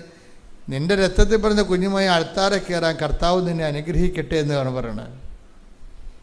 അപ്പം ആ ഒരൊറ്റ പ്രാർത്ഥനയ്ക്ക് ഇവർക്ക് അഭിഷേകമായി. അവരെന്ത് ചെയ്ത് ജ്ഞാനസ്ഥാനത്തിൻ്റെ തിരിയും മേടിച്ചുകൊണ്ട് പള്ളി കുഞ്ഞിനെയും കൊണ്ട് പോകുമ്പോൾ നമ്മൾ ഉപയോഗിക്കുന്ന ഈ പൂക്കൾ ചുറ്റിയ തിരിയില്ലേ, നീണ്ടത്തില്ല, അത്രയും വലിയ തിരി, ജ്ഞാനസ്ഥാനത്തിരി, അത് മേടിച്ചുകൊണ്ട് ഇവർ പോയി. അതുപോലെ തന്നെ അവരാഴ്ച പ്രഗ്നൻ്റായി. പക്ഷെ ഇവർ അറിഞ്ഞില്ല. ഇവർ തിരിച്ച് റാലിക്ക് വന്ന്. റാലിക്ക് വരാൻ കാരണം ഇവർ പോയി കഴിഞ്ഞ് ഇവർക്ക് ഒരു ദിവസം രാത്രി ഈ നിഷാരാജയ്ക്ക് ഒരു സ്വപ്നം ഉണ്ടായി. സ്വപ്നം ഉണ്ടായെന്ന് വെച്ചാൽ ഒരു മാതാവ് എല്ലാവർക്കും മക്കളെ കൊടുത്തുകൊണ്ടിരിക്കുകയാണ്. അപ്പോൾ ഒരു ചോരക്കുഞ്ഞിനെടുത്ത് ഇവളുടെ കയ്യിൽ കൊടുത്ത്. അപ്പോൾ അവൾ പറയണത് അത് കൃപാസനം മാതാവല്ല തന്നതെന്നാണ് പറയണത്. കൃപാസനം മാതാവിൻ്റെ ലക്ഷണമൊക്കെയാണ്, പക്ഷെ ഇത്രയും ചെറുപ്പമല്ല. ഒരു പ്രായമുള്ള കൃപാസനം മാതാവാണ് എനിക്ക് ചോരക്കുഞ്ഞിനെ തന്നത്. അപ്പം അതിൻ്റെ അകത്ത് മാത്രമേ സ്പെല്ലിങ് മിസ്റ്റേക്ക് ഉള്ളൂ, ബാക്കിയെല്ലാം ഓക്കെയാണ്. കൃപാസന മാതാവ് ഡ്രസ്സുണ്ട്, എല്ലാ കാര്യം ശരിയാണ്. എനിക്ക് കുഞ്ഞിനെ തന്ന കൃപാസന മാതാവാണ്. പക്ഷേ ഈ കൃപാസന മാതാവല്ല, അത് ഇത്തിരി പ്രായമുള്ള കൃപാസന മാതാവ്. ഇത് ഏത് കൃപാസന മാതാവാണെന്ന് അറിയാൻ പാടില്ലെന്ന് പറഞ്ഞു. ഇവളെ അതിനുശേഷം തിരിച്ച് റാലിക്ക് വന്ന്, ഇപ്പോൾ നമ്മൾ റാലി തുടങ്ങാൻ പോവുകയാണല്ലേ ഇരുപത്, അപ്പോൾ റാലിക്ക് വന്നപ്പോൾ ഇവൾ പ്രഗ്നൻ്റ് ആണ്, ഇവൾക്ക് അറിയത്തില്ലായിരുന്നു. റാലിക്ക് എഴുന്നള്ളിക്കണ കൃപാസന മാതാവുണ്ട്. അത് നോക്കിയപ്പോൾ ഇവിടെ കണ്ണ് നിറഞ്ഞു പോയി. എന്താ കാര്യം? ഈ മാതാവാണ് എനിക്ക് സ്വപ്നത്തിൽ പ്രത്യക്ഷപ്പെട്ടത്. സ്ഥിരീകരണമാണത്, സംഭവം സ്ഥിരീകരണമാണ്. അപ്പോൾ ഒരു കുഴപ്പവുമില്ല. ഇടയ്ക്കൊരു ചെറിയൊരു ആ കുഞ്ഞിനൊരു കുഴപ്പമുണ്ടായി. അപ്പോൾ ഭർത്താവ് 100 ദിവസം ഉപവാസം പ്രഖ്യാപിച്ചു. ഇടയ്ക്ക് എന്താ കുഞ്ഞിനെ ഒരു ചെറിയ അവർക്ക് ബ്ലീഡിങ് ഉണ്ടായി. അതായത് കുഞ്ഞിൻ്റെ 7-ാം മാസം കുഞ്ഞിൻ്റെ ലങ്സ് ഉറക്കാൻ വേണ്ടി ഒരു ഇഞ്ചക്ഷൻ ഉണ്ടല്ലോ, അത് തള്ളക്ക് ആ ഇഞ്ചക്ഷൻ എടുത്തപ്പോൾ അവർക്ക് ബ്ലീഡിങ് ഉണ്ടായി. അപ്പോൾ ഭർത്താവ് 100 ദിവസത്തെ ഉപവാസം പ്രഖ്യാപിച്ചു. അപ്പോൾ ആ കുഞ്ഞ് ജനിച്ചു കഴിഞ്ഞു, അയാൾ ഉപവാസത്തിലായിരുന്നു. അപ്പം ഇങ്ങനെ നിങ്ങളെന്താ ഓരോരുത്തരുമേ ദൈവതിരുസന്നിധിയിൽ ദൈവത്തെ സീരിയസ് ആയിട്ട് കണ്ടിട്ടാണ് ഇങ്ങനെ ആൾക്കാർ ജീവിക്കുന്നത്. അല്ല വല്ലതും കൊണ്ട് വല്ലതൊക്കെ കാണിച്ച് വെച്ച് ഉടമ്പടി നിങ്ങൾ ഉഴപ്പരുത്. ശരിക്കും ഈ ഉടമ്പടി എടുക്കുന്ന ആൾക്കാരുടെ ജീവിത രീതികൾ നീ നോക്കണം. അപ്പോൾ ഭാര്യയ്ക്ക് ബ്ലീഡിങ് ആണെന്ന് കണ്ടപ്പോൾ ഭർത്താവ് 100 ദിവസത്തെ ഉപവാസം പ്രഖ്യാപിക്കുകയും, ഒരു നേരം ഉപവാസം. അപ്പോൾ എന്താ പ്രശ്നം വെച്ചാൽ ദൈവത്തിന് തോന്നുന്നു നമ്മൾ സീരിയസ് ആണെന്ന്. നമ്മൾ ഒക്കട്ടെ കിട്ടിയ കൂട്ടി പോയ ചട്ടിയെന്നും പറഞ്ഞുകൊണ്ട് നിങ്ങളെ ഒപ്പിച്ചുണ്ടാക്കാൻ പോകുമ്പോഴാണ് ഉടമ്പടി തിരിച്ചടിക്കണത്. ആ ദൈവത്തിനെ പരീക്ഷിക്കണമല്ലേ. നിങ്ങൾ ഉടമ്പടി എടുത്തിട്ടും നിങ്ങളുടെ തോന്നിയവാസം പോലെ നിങ്ങൾ ചിലത് ചെയ്തില്ല, അങ്ങനെയൊക്കെ വരുമ്പോഴാണ് അതിൻ്റെ അത് ചിലത് ചെയ്തില്ലെന്ന് പറഞ്ഞാൽ നടക്കുന്നത് ഉടമ്പടി വർക്കൗട്ട് ചെയ്യത്തില്ല. ഇപ്പോൾ ഒരെണ്ണം ചെയ്തില്ലെങ്കിൽ എല്ലാം ചെയ്യാത്തതുപോലെ വരും. ഞാൻ പറഞ്ഞില്ലേ, അതായത് ഇപ്പോൾ നിങ്ങൾ റീഡിങ്ങിന് പോയെന്ന് പറഞ്ഞു കഴിഞ്ഞാൽ റീഡിങ്ങിന് മൊത്തം IELTS തോറ്റ പോലെയായി. IELTS പരീക്ഷയ്ക്ക് നിങ്ങൾക്ക് റീഡിങ്ങിന് നിങ്ങൾ തോറ്റു, ബാക്കി സ്പീക്കിംഗ് കുഴപ്പമില്ല എന്ന് പറഞ്ഞു കഴിഞ്ഞാൽ നിങ്ങൾ തോറ്റതുപോലെയായി. അതുകൊണ്ട് നിങ്ങൾക്ക് കയറിപ്പോകാനൊന്നും പറ്റത്തില്ല. അതുപോലെ തന്നെ ഉടമ്പടിയിൽ കുറേ കാര്യങ്ങളുണ്ട്. അതിൽ കുറച്ച് ചെയ്ത് നിങ്ങൾക്ക് സൗകര്യപ്പെടുന്നത് ചെയ്ത് സൗകര്യപ്പെടാത്ത ചെയ്യാതെ ഇരിക്കുമ്പോൾ അത് മാറ്റി വയ്ക്കുമ്പോൾ ഇത് മൊത്തം ചെയ്യാത്തതുപോലെ. കാര്യം നിങ്ങൾക്ക് സൗകര്യപ്പെടുന്നത് ചെയ്യാൻ വേണ്ടിയല്ല ഉടമ്പടി എടുക്കുന്നത്. നിങ്ങളെപ്പോഴും ചിന്തിക്കേണ്ട ഒരു കാര്യം, ഇത് ലക്ഷക്കണക്കിന് മനുഷ്യർ പരീക്ഷിച്ച് വിജയിച്ച ഒരു ദൈവിക പദ്ധതിയാണ്. അതിലേക്ക് വരുമ്പോൾ നിങ്ങൾക്ക് ചിലപ്പോൾ ആദ്യകാലങ്ങളൊക്കെ ചിലപ്പോൾ ഉടമ്പടി അത്രയും അറിവില്ലാത്തത് കൊണ്ട് തെറ്റിപ്പോകാം. അതുകൊണ്ട് ഞാൻ എപ്പോഴും നിങ്ങളെ തിരുത്തുമ്പോൾ നിങ്ങൾ ഉടനെ അത് തിരുത്തി അതൊരു ഉടമ്പടി ഒരു വികാരമാക്കി മാറ്റണം. അപ്പം അങ്ങനെ വരുമ്പോൾ ദൈവത്തിന് മനസ്സിലാകും വേറെ ഒരു പ്രശ്നവും ഉടമ്പടിയിലില്ല. നിങ്ങൾ ഉടമ്പടി സീരിയസ് ആണെന്ന് ദൈവത്തിന് ഒന്ന് മനസ്സിലായാൽ മതി. അതാണ് പ്രശ്നം. എന്തുകൊണ്ടാണ് ഉടമ്പടി നിങ്ങൾക്ക് ചിലർക്ക് ഫലിക്കാത്തതെന്ന് ചോദിച്ചു കഴിഞ്ഞാൽ, നിങ്ങളുടെ ഉടമ്പടി ചെയ്വനകൾ ദൈവത്തിന് നിങ്ങൾ സീരിയസ് ആണെന്ന് മനസ്സിലായിട്ടില്ല. കാര്യം അത് നിങ്ങൾക്ക് തന്നെ മനസ്സിലായിട്ടില്ല. അതാണ് കുഴപ്പം. അത് സീരിയസ് ആയിട്ടാണ് ചെയ്യണമെന്നുള്ളത് നിങ്ങൾക്ക് തന്നെ മനസ്സിലായില്ല. ഇപ്പോൾ വാഴ നനയുമ്പോൾ ചീര നനയാമെന്നും പറഞ്ഞുകൊണ്ട് നിങ്ങൾ അങ്ങോട്ടും ഇങ്ങോട്ടും പകുതി മകൾ അമ്മ ചെയ്ത് അങ്ങനെ അങ്ങോട്ടും ഇങ്ങോട്ടും നിങ്ങളുടെ സൗകര്യത്തിനനുസരിച്ച് വിഭജിക്കാനൊന്നും പറ്റത്തില്ല. ഉടമ്പടി പേഴ്സണാണ് എടുക്കുന്നത്, വ്യക്തിയല്ല എടുക്കുന്നത്. അപ്പം ആ വ്യക്തിക്കാണ് പൂർണ്ണ ഉത്തരവാദിത്വം. ആരാണ് ഉടമ്പടി എടുക്കുന്നത് ആ വ്യക്തിക്കാണ് ദൈവത്തോട് പൂർണ്ണ ഉത്തരവാദിത്വം ഉള്ളത്. അപ്പം അതുകൊണ്ട് തന്നെ ചെറുക്ക് ഉടമ്പടി എടുത്തു കഴിയുമ്പോൾ ഭയങ്കര സന്തോഷമാണ്. എന്താ കാര്യം? ഉറപ്പായ ഒരു കാര്യത്തിന് ദൈവമായിട്ട് ഒരു ഉടമ്പടിയിലായിരിക്കുന്നു എന്നുള്ളതല്ലേ എൻ്റെ ഏറ്റവും വലിയ കാര്യമെന്ന് പറയണത്. ഇപ്പം ഇത് മനുഷ്യനാണെങ്കിൽ ദൈവത്തോട് ഒത്തിരിയേറെ ചോദ്യങ്ങൾ മനുഷ്യൻ ഈശോ വന്നപ്പോൾ ദൈവത്തോട് ചോദിച്ചിട്ടുണ്ട്. അതിലൊരു ചോദ്യം മനുഷ്യൻ ദൈവത്തോട് ചോദിച്ചില്ലേ, ഈശോയോട് ഒരു ചോദ്യം ഈശോയോട് ചോദിച്ചത്, നിത്യജീവൻ പ്രാപിക്കാൻ ഞാൻ എന്ത് ചെയ്യണം? അത് ഈശോയോട് ചോദിച്ചൊരു ചോദ്യമാണ്. ഈശോ അതിന് ഒരു ഉത്തരം പറയും. പിന്നെ ഈശോയെ കണ്ടപ്പോൾ വേറെ ഒരുത്തൻ ചോദിച്ചു, സ്വർഗരാജ്യത്ത് വലിയവനാകാൻ ഞാൻ എന്ത് ചെയ്യണം? അപ്പോൾ ഓരോരോ ചോദ്യങ്ങൾ ഈശോയോട് ചോദിച്ചു. വേറെ ഒരുത്തൻ ചോദിച്ചതെന്ന് വെച്ച് കഴിഞ്ഞാൽ, ദൈവഹിതപ്രകാരം ജീവിക്കാൻ ഞങ്ങൾ എന്ത് ചെയ്യണം? അങ്ങനൊരു ചോദ്യമുണ്ട്. എന്താ ചോദ്യം എന്ന് പറഞ്ഞാൽ, ദൈവഹിതപ്രകാരം ജീവിക്കാൻ ഞങ്ങൾ എന്ത് ചെയ്യണം? അതൊരു വലിയ ചോദ്യമാണ്. 6:28 വായിച്ച യോഹന്നാന്റെ സുവിശേഷം. യോഹന്നാൻ 6:28. അപ്പോൾ അവർ ചോദിച്ചു, ദൈവഹിതമനുസരിച്ച് പ്രവർത്തിക്കുന്നവരാകാൻ ഞങ്ങൾ എന്ത് ചെയ്യണം? ആ ചോദ്യം കേട്ടില്ലേ? ഒന്ന് പറഞ്ഞ, ദൈവഹിതമനുസരിച്ച് പ്രവർത്തിക്കുന്നവരാകാൻ, അല്ലാതെ പ്രാർത്ഥിക്കുന്നവരല്ല. മനസ്സിലായില്ലേ? പ്രാർത്ഥിക്കുന്നവരല്ല. പിന്നെ ആരാണ്? ദൈവഹിത 6:28 എന്ന് പറഞ്ഞ, ദൈവഹിതമനുസരിച്ച് പ്രവർത്തിക്കുന്നവരാകാൻ ഞങ്ങൾ എന്ത് ചെയ്യണം? അപ്പൊ ഈശോ ഒരു ഉത്തരം അതിന് പറയും. എന്താണ് ദൈവഹിത പ്രകാരമുള്ള പ്രവൃത്തി? വായിച്ചത്. യേശു മറുപടി പറഞ്ഞു. യേശു മറുപടി പറഞ്ഞു, ഇതാണ് ദൈവഹിതമനുസരിച്ചുള്ള പ്രവൃത്തി. അവിടുന്ന് അയച്ചവനിൽ വിശ്വസിക്കുക.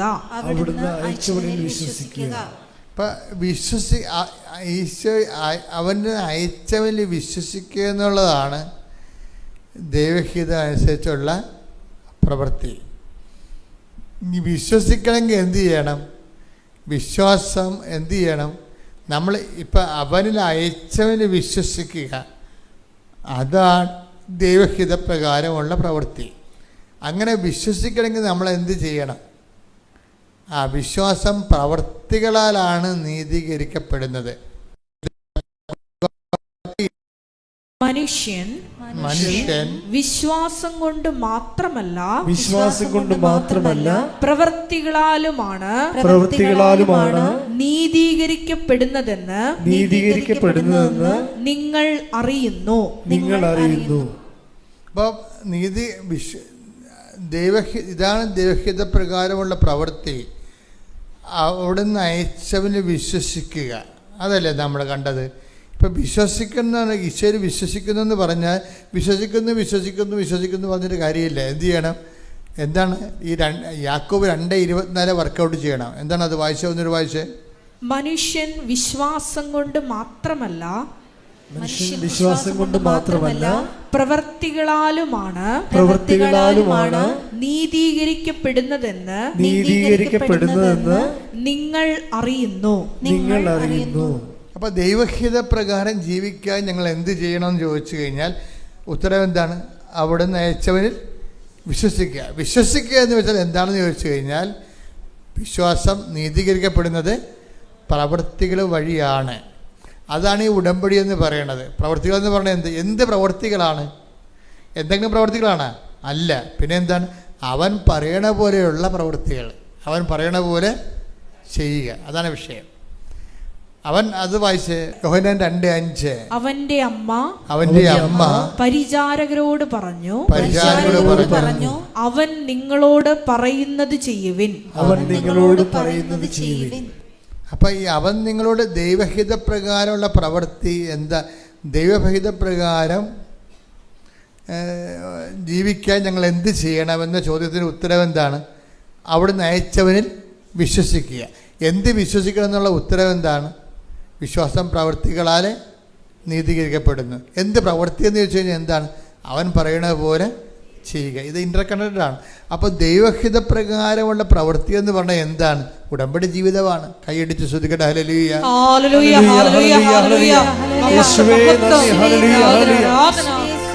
എനിക്ക് നിങ്ങളോട് പറയാനുള്ളത്, ദൈവം ഒരിക്കലും എന്നെ സംബന്ധിച്ചിടത്തോളം എനിക്ക് എൻ്റെ കാര്യമല്ലേ ഉറപ്പായിട്ട് പറയാൻ പറ്റത്തുള്ളൂ. ദൈവം ഒരു വിശ്വാസത്തിൻ്റെ സബ്ജക്റ്റേ അല്ല. ദൈവം ഒരു വിശ്വാസത്തിൻ്റെ സബ്ജക്റ്റ് ആകുന്നത് ആധ്യാത്മികതയുടെ ആദ്യ തലങ്ങളിൽ മാത്രമാണ്. പിന്നീട് നമ്മൾ വിശ്വസിക്കുകയല്ല, നമ്മൾ കാണുകയാണ്. ഉടമ്പടിയിൽ എന്നൊക്കെ പറയണത് ഇപ്പം തന്നെ ആ ചേച്ചിയുടെ അവർക്ക് ഈ അറിവ് അഭിഷേകമായിട്ട് മാറും. അറിവ് അഭിഷേകമായിട്ട് മാറും. അതുകൊണ്ടാണ് ഞാൻ അവരെ ആശീർവദിക്കുമ്പോൾ അവർ ജ്ഞാനസാരത്തിരിയും മേടിച്ചുകൊണ്ട് പോകണം. ഇനി ഉറപ്പായെന്നും പറഞ്ഞ് പോകണെന്താണ് ആ ഉറപ്പ്? അത് അറിവിനങ്ങനെ ഒരു ഗുണമുണ്ട്. നിങ്ങളെപ്പോഴും നമ്മൾ ശ്രദ്ധിക്കേണ്ടത്, ഈ ഉടമ്പടി ഞാൻ 5 പുതുക്കി 15 പുതുക്കി എന്നൊക്കെ പറഞ്ഞ് നിങ്ങൾ എന്നെ ഭീഷണിപ്പെടുത്തുകയല്ല ചെയ്യേണ്ടത്. നിങ്ങൾ അറിവിൻ്റെ സ്ഥലത്ത് നിന്ന് അഭിഷേകത്തിലേക്ക് മാറിയാൽ നോക്കണം. ആധ്യാത്മികത എന്ന് പറഞ്ഞാൽ നല്ല രസമാണ്. ആധ്യാത്മികത എന്ന് പറഞ്ഞത് നല്ല ഡെപ്തുള്ള വിഷയമാണ്. അറിവ് കുറേ നാളായില്ലേ നിങ്ങൾ അതിൻ്റെ അകത്ത് ജീവിക്കുന്നവരില്ലേ? അപ്പം അങ്ങനെയുണ്ട്. അതിൻ്റെ ആനുപാതികമായ വളർച്ച ഉണ്ടാകണം. നിങ്ങൾക്ക് ചുറ്റും നിങ്ങൾ തീയുണ്ടാകും, പുകയുണ്ടാകും, നിങ്ങളുടെ മക്കൾ തോന്നിവാസികളാകും, അല്ലെങ്കിൽ നിങ്ങളുടെ വീട്ടിൽ ഭർത്താവ് വെള്ളമടിക്കാരനാകും, അല്ലെങ്കിൽ ഭാര്യ നിങ്ങളുടെ ആധ്യാത്മികം അംഗീകരിക്കാത്ത ആളാകും. വീട്ടിൽ മക്കളാരും നിങ്ങളുടെ പ്രാർത്ഥന കേൾക്കുമ്പോൾ തന്നെ ചിരി വരും, അവർക്ക് നിങ്ങളെ ആക്ഷേപിക്കും. അങ്ങനെ പല കാര്യങ്ങളും വീട്ടിൽ നടക്കും. നിങ്ങൾ തീയിലൂടെ നടക്കുമെന്ന് ഈശോ പറഞ്ഞല്ല, അത് തീയാണ്. പക്ഷെ എന്താണ് സംഭവിക്കുന്നത്? തീ നിങ്ങളെ പൊള്ളിക്കുകയില്ല. അതാണ് അഭിഷേകം എന്ന് പറയുന്നത്. എടുത്തത് വചനെടുത്ത് യെശയ്യാ 43:2. സമുദ്രത്തിലൂടെ കടന്നു പോകുമ്പോൾ പറഞ്ഞേ, സമുദ്രത്തിലൂടെ കടന്നു പോകുമ്പോൾ ഞാൻ നിന്നോട് കൂടെ ഉണ്ടായിരിക്കും. നദികൾ കടക്കുമ്പോൾ അത് നിന്നെ മുക്കിക്കളയുകയില്ല. അഗ്നിയിലൂടെ നടന്നാലും നിനക്ക് പൊള്ളലേൽക്കുകയില്ല. നടക്കത്തില്ലെന്നല്ല സംഭവം, നടക്കും. ഞാനും നടക്കും, നിങ്ങളും നടക്കും. കർത്താവും നടന്നതാണ്, അമ്മയും നടന്നതാണ്. ഇവരെല്ലാം അഗ്നിശോധന കഴിഞ്ഞ ആൾക്കാരാണ്. അഗ്നിശോധന എന്തിനാണ് വെച്ചിരിക്കുന്നത്? അഗ്നിശോധനയെ അതിലംഘിക്കാൻ വേണ്ടി വെച്ചിരിക്കുകയാണ്. അഗ്നിശോധനയുണ്ട്. നിങ്ങളും നടക്കും, ഞാനും നടക്കും. അമ്മ അഗ്നിയിലൂടെ നടന്നതാണ്, കർത്താവ് അഗ്നിയിലൂടെ നടന്നതാണ്. പക്ഷെ എന്താ പറഞ്ഞത്? നമുക്ക് തന്നിരിക്കുന്ന വാഗ്ദാനം എന്താണ്? അഗ്നിയിലൂടെ നടക്കും, അഗ്നി നിന്നെ വിഴുങ്ങുകയില്ല. അതാണ് അഭിഷേകം എന്ന് പറയണത്. അതിനാണ്. അപ്പം നടക്കണ എന്തിനാണ്? ഈ അഗ്നിയിലൂടെ നമ്മളെ നടത്തിക്കണ എന്തിനാണ്? നമ്മളെ പൊള്ളിക്കാനാണ്. എന്നിട്ട് കന്നേ കാളയെന്ന് പറഞ്ഞ് കാറി കൂവി നടക്കാൻ വേണ്ടിയാണ്? അല്ല. 1 Pетros 1:7. കാരണം അഗ്നിശോധനയെ അതിജീവിക്കുന്ന നശ്വരമായ സ്വർണത്തേക്കാൾ വിലയേറിയതായിരിക്കും പരീക്ഷകളെ അതിജീവിക്കുന്ന നിങ്ങളുടെ വിശ്വാസം. ഇപ്പം വിശ്വാസത്തിനെ അതിജീവിത വിശ്വാസമുണ്ട്, കേവല വിശ്വാസമുണ്ട്. കേവല വിശ്വാസത്തേക്കുള്ള അപ്ഗ്രേഡ് ചെയ്യാൻ വേണ്ടി നിങ്ങളുടെ വിശ്വാസത്തെ അതിജീവിത വിശ്വാസം ആക്കി മാറ്റുക. Survived faith, that is fidelity, persevering faith എന്നൊക്കെ പറയും. അതിജീവിത വിശ്വാസം. നിങ്ങളുടെ വിശ്വാസത്തെ അത് ടെസ്റ്റഡ് ഫെയ്ത്ത്, അതിൻ്റെ ഷുവർട്ടിയാണ്, എക്സലൻസിയാണ് അതിനകത്ത് വരുന്നത്. ഇപ്പം നിങ്ങൾ കടയിൽ നിന്ന് ചില ഇലക്ട്രോണിക്സ് ഉൽപ്പന്നം മേടിക്കുമ്പോൾ അതിലുണ്ടാകും എന്താണ്? ടെസ്റ്റഡ്. ഇത് ഞങ്ങൾ ടെസ്റ്റ് ചെയ്ത് നോക്കിയതാണെന്ന്. അത് നമ്മുടെ വിശ്വാസം ടെസ്റ്റഡ് ആണെങ്കിൽ നമുക്കത് നല്ല ആസ്തിഭദ്രത വർദ്ധിപ്പിക്കും.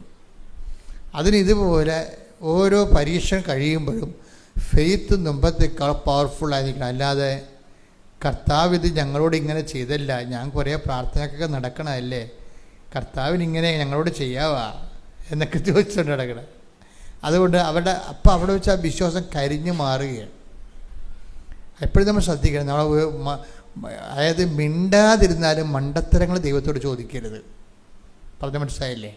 മിണ്ടാതിരുന്നാലും മണ്ടത്തരങ്ങൾ ദൈവത്തോട് ചോദിക്കരുത്. അപ്പം കരിഞ്ഞു മാറിയ സംഭവം. നിങ്ങൾ ചോദിക്കുകയെ, ഞാനിങ്ങനെ ഉടമ്പയൊക്കെ എടുത്തതല്ലേ, അപ്പം ദൈവത്തിന് ഇങ്ങനെ എന്നോട് ചെയ്യാവാ എന്ന് നിങ്ങൾ ചോദിച്ചാൽ, കർത്താവ് പണ്ട് അമ്മ അമ്മയോടും നിക്കോദേമോസിനോടും ഈശോ ഉത്തരം മുട്ടിച്ച ഒരു ചോദ്യമുണ്ട്. എന്താണ്? ഈശോ പ്രീസപ്പോസ് ചെയ്യുന്നൊരു കാര്യമുണ്ട്. നിനക്ക് ഇതൊക്കെ അറിയാവുന്നതെന്നാണ് ഞാൻ ധരിച്ചിരിക്കണതെന്ന് പറയും. അതോടുകൂടി അമ്മ ഫ്ലാറ്റായി. എന്താണ്? 2:48 വായിച്ചേ. ലൂക്കാ 2:48. ലൂക്കാ 2:48. അവനെ കണ്ടപ്പോൾ മാതാപിതാക്കൾ വിസ്മയിച്ചു. അവന്റെ അമ്മ അവനോട് പറഞ്ഞു, മകനെ നീ ഞങ്ങളോട് ഇങ്ങനെ ചെയ്തതെന്ത്? കണ്ട അതൊക്കെ അമ്മ ചോദിച്ചതാണ്. ഏതാണ് ഈ കാണാതെ പോയില്ലേ കർത്താവിനെ? ദേവാലയത്തിൽ വെച്ച് വേദശാസ്ത്രങ്ങളെ തർക്കിച്ചുകൊണ്ടിരുന്ന സമയത്ത് മാതാവിൻ്റെ കയ്യിൽ നിന്ന് വിട്ടുപോയില്ലേ? അതാ ചോദിക്കണത്, എൻ്റെ മകനെ നീ എന്താണ് ഞങ്ങളോട് ഇങ്ങനെ ചെയ്തത്? അത് നമ്മളും ചോദിക്കണതാണ്. ഞാൻ ഉടമ്പടി എടുത്തതല്ലേ, എന്താ ദൈവം എന്നോട് ഇങ്ങനെ ചെയ്തത്? അപ്പോൾ ഉടമ്പടി എടുക്കുമ്പോൾ നമ്മളെപ്പോഴും ശ്രദ്ധിക്കേണ്ട ഒരു വിഷയം വെച്ച് കഴിഞ്ഞാൽ, ദൈവത്തിന് നമ്മളെക്കുറിച്ച് അസസ്മെൻ്റ് ഉണ്ട്.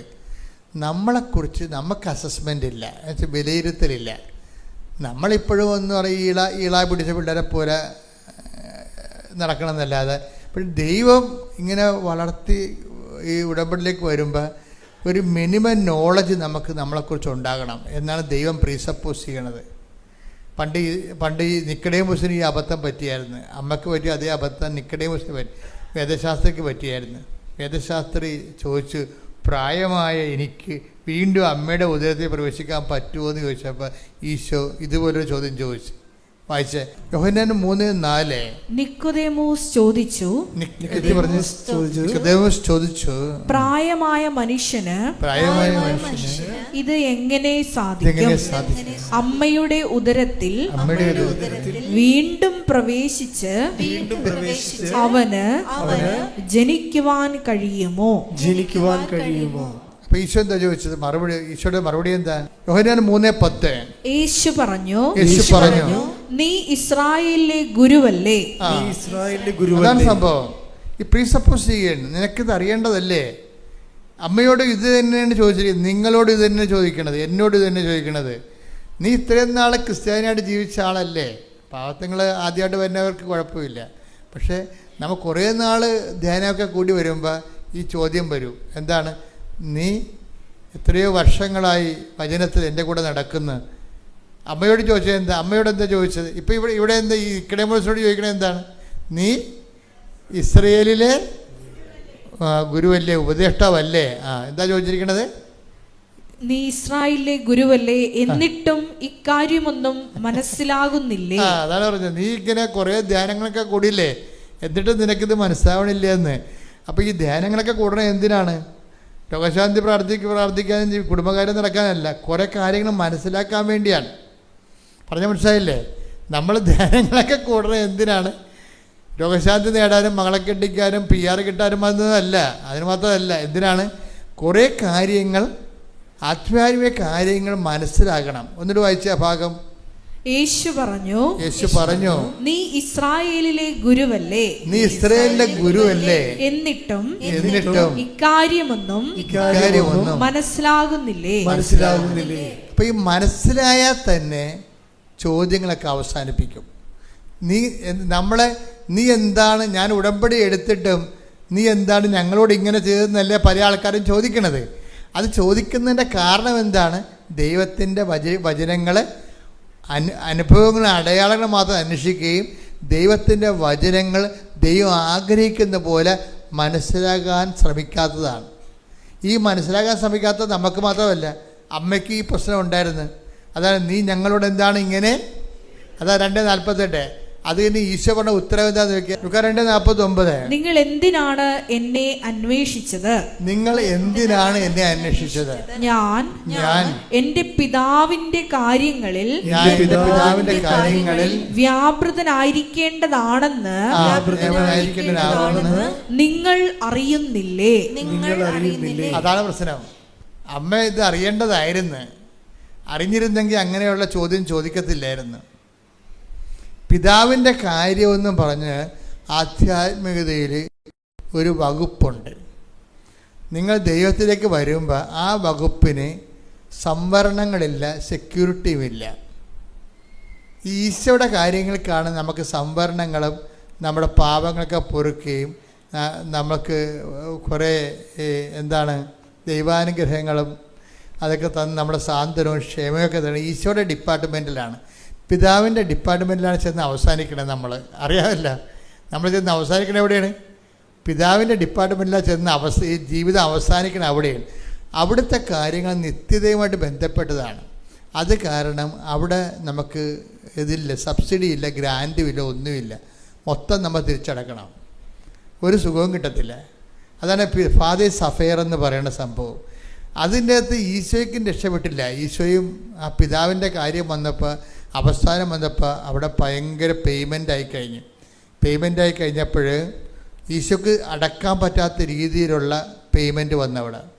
ഇപ്പോൾ ഓരോരുത്തർക്കും അവരവരുടെ തോതനുസരിച്ച്, കഴിവനുസരിച്ചാണ് ഈ പ്രലോഭനം ഉണ്ടാകുന്നത്. അതുകൊണ്ടാണ് ഈശോ അവസാനിക്കുന്നത്, പിതാവേ അങ്ങനെ ഉപേക്ഷിച്ചത്. അതാണ് പിതാവിൻ്റെ കാര്യമാണത്. അപ്പം അവിടെ നമുക്ക് സബ്സിഡി ഇല്ല, ഗ്രാൻറ്റും ഇല്ല, ഒന്നുമില്ല. അത് നമ്മൾ പേയ്മെൻറ്റായിട്ട് കൊടുക്കണം. അതാണ് ഇതിൻ്റെ അകത്ത് വിശ്വാസം വരുന്ന പേയ്മെൻറ്റ് എന്ന് പറയുന്നത് അവിടെയാണ്. അതാണ് പിതാവിൻ്റെ കാര്യമെന്ന് പറയുമ്പോൾ നമ്മൾ അങ്ങോട്ട് കൊടുക്കണമല്ലാതെ ഇങ്ങോട്ടൊന്നും ക്യാഷ് ആൻഡ് കൈൻഡായിട്ട് ഒന്നും പ്രതീക്ഷിക്കണ്ട. ഇപ്പം നമ്മൾ പിതാവിൻ്റെ കാര്യത്തിൽ ഇപ്പോൾ 100 ജപമാല ചൊല്ലിയാലും 100 ജപമാലയ്ക്ക് നമ്മൾക്ക് റിട്ടേൺസ് ഒന്നുമില്ല, പലിശ പോലും അടയാൻ പറ്റത്തില്ല. ഇപ്പോൾ നമ്മൾ പറഞ്ഞില്ലേ, ഞങ്ങളെപ്പോഴും ബാങ്കിൽ കൊണ്ട് അടക്കുന്നുണ്ട്, പക്ഷെ അവരെല്ലാം അത് പലിശയ്ക്കാണ് പോകണമെന്നില്ലേ, അപ്പോൾ പലിശക്കെങ്കിലും പോകണ്ടല്ലോ. അത് ഈ പിതാവിൻ്റെ കാര്യത്തിൽ പലിശക്ക് പോലും പോകത്തില്ല. എന്താ കാര്യം? നമുക്ക് തരുന്ന നിത്യതയാണ്. നിത്യത നമുക്ക് വില കൊടുത്ത് മേടിക്കാൻ പറ്റത്തില്ല. അപ്പം കിട്ടണതെല്ലാം അതിലേക്ക് ഫണ്ട് ചെയ്യുകയാണ്. അതാണ് പിതാവിൻ്റെ കാര്യം എന്ന് പറഞ്ഞാൽ എന്താണ്? നിത്യതയുമായിട്ട് ബന്ധപ്പെട്ട കാര്യങ്ങളാണ്. നിത്യതയെന്ന് പറയണത് യേശുക്രിസ്തുവിന്റെ വിശുദ്ധമായ രക്തത്താൽ വീണ്ടെടുത്തത് കാരണം ദൈവം അതിൻ്റെ വില കൊടുത്തതാണ്. നിങ്ങൾക്ക് ഒരു വസ്തുവിന് 1,00,000 രൂപ വിലയുണ്ട്. നമ്മുടെ കയ്യിൽ എത്ര രൂപയുണ്ട് നിങ്ങളുടെ കയ്യിൽ? അപ്പോൾ നമ്മുടെ കയ്യിൽ 1,00,000 രൂപ വിലയുള്ള വസ്തുവിന് നമ്മുടെ കയ്യിൽ എന്തെങ്കിലും കുറഞ്ഞതൊരു 80,000 രൂപയെങ്കിലും വേണ്ടേ? 8 രൂപയാണ് ഉണ്ടെങ്കിൽ എന്തു ചെയ്യും? അതുപോലെ ഈ നിത്യതയ്ക്ക് വേണ്ടി നമുക്ക് എന്ത് കൊടുത്താലും നമുക്കത് റീഫണ്ടബിൾ അല്ല, അത് പലിശ പോലും അടയത്തില്ല. അതുകൊണ്ട് തന്നെ ചില പ്രാർത്ഥനകൾ, നിങ്ങൾ അറിയേണ്ട കാര്യങ്ങൾ അറിയണം. ചില പ്രാർത്ഥനകൾ നിത്യനിക്ഷേപത്തിലേക്കാണ് പോണത്. പറഞ്ഞ മനസ്സിലായില്ലേ? ചില പ്രാർത്ഥനകൾ നിത്യനിക്ഷേപത്തിലേക്കാണ് പോണത്. അതിന് നമുക്ക് മറുപടിയില്ല. മറുപടി ഇല്ലാത്ത കുറേ പ്രാർത്ഥനകൾ ഉണ്ടാകും. അത് നിങ്ങൾ അറിയണം. നമ്മൾ ഏത് ഉടമ്പടി എടുത്താലും, ഉടമ്പടിയുടെ മുത്തപ്പനെ എടുത്താലും ചില പ്രാർത്ഥന നിത്യനിക്ഷേപത്തിലേട്ടാണ് പോകണം. പിതാവിൻ്റെ കാര്യമാണത്. പിതാവിൻ്റെ കാര്യത്തിലേക്ക് പോകുമ്പോൾ നമ്മൾ ഓർക്കണം, എൻ്റെ നിത്യത, എൻ്റെ മക്കളെ നിങ്ങളും ഞാനും ഓർക്കേണ്ട ഒരു കാര്യം ഇപ്പോൾ എന്നെ സംബന്ധിച്ചിടത്തോളം ആണെങ്കിൽ ചെയ്യാനുള്ള കാര്യമാണെങ്കിൽ ദൈവം ചെയ്തു തരും, ഒരു സംശയമില്ല കാര്യത്തിൽ. ഇത്രയും നാൾ ഞാൻ അങ്ങനെ തന്നെ ദൈവമായിട്ട് ജീവിച്ചിരിക്കണത്. ചെയ്യാനുള്ള കാര്യമാണെങ്കിൽ എൻ്റെ കാര്യമായാലും നിങ്ങളുടെ കാര്യമായാലും ദൈവം ചെയ്തു തരും, എൻ്റെ അത് ഡൗട്ടില്ല. അല്ല പിന്നെ ഞാൻ പറഞ്ഞിട്ടാണ് മാതാവ് പ്രത്യക്ഷപ്പെട്ടത്? അല്ല, ഞാൻ പറഞ്ഞിട്ടാണ് ഉടമ്പടി തന്നത്. ഉടമ്പടിയെക്കുറിച്ച് എനിക്കൊരു കുന്തം അറിയത്തില്ലായിരുന്നു. ഇതെല്ലാം സ്വർഗത്തിൻ്റെ പദ്ധതി പോലെ തന്നതുകൊണ്ട് ദൈവം തന്നതാണ്, ഇങ്ങോട്ട് തന്നതാണ്. അപ്പം അത്രയും ബന്ധം ദൈവമായിട്ടുണ്ട്. പക്ഷേ അതുകൊണ്ട് എന്തെങ്കിലും നിവൃത്തി ഉണ്ടെങ്കിൽ ദൈവം അത് ചെയ്യും. ചില കാര്യങ്ങൾ ദൈവം ചെയ്യേയില്ല. എന്താ കാര്യം?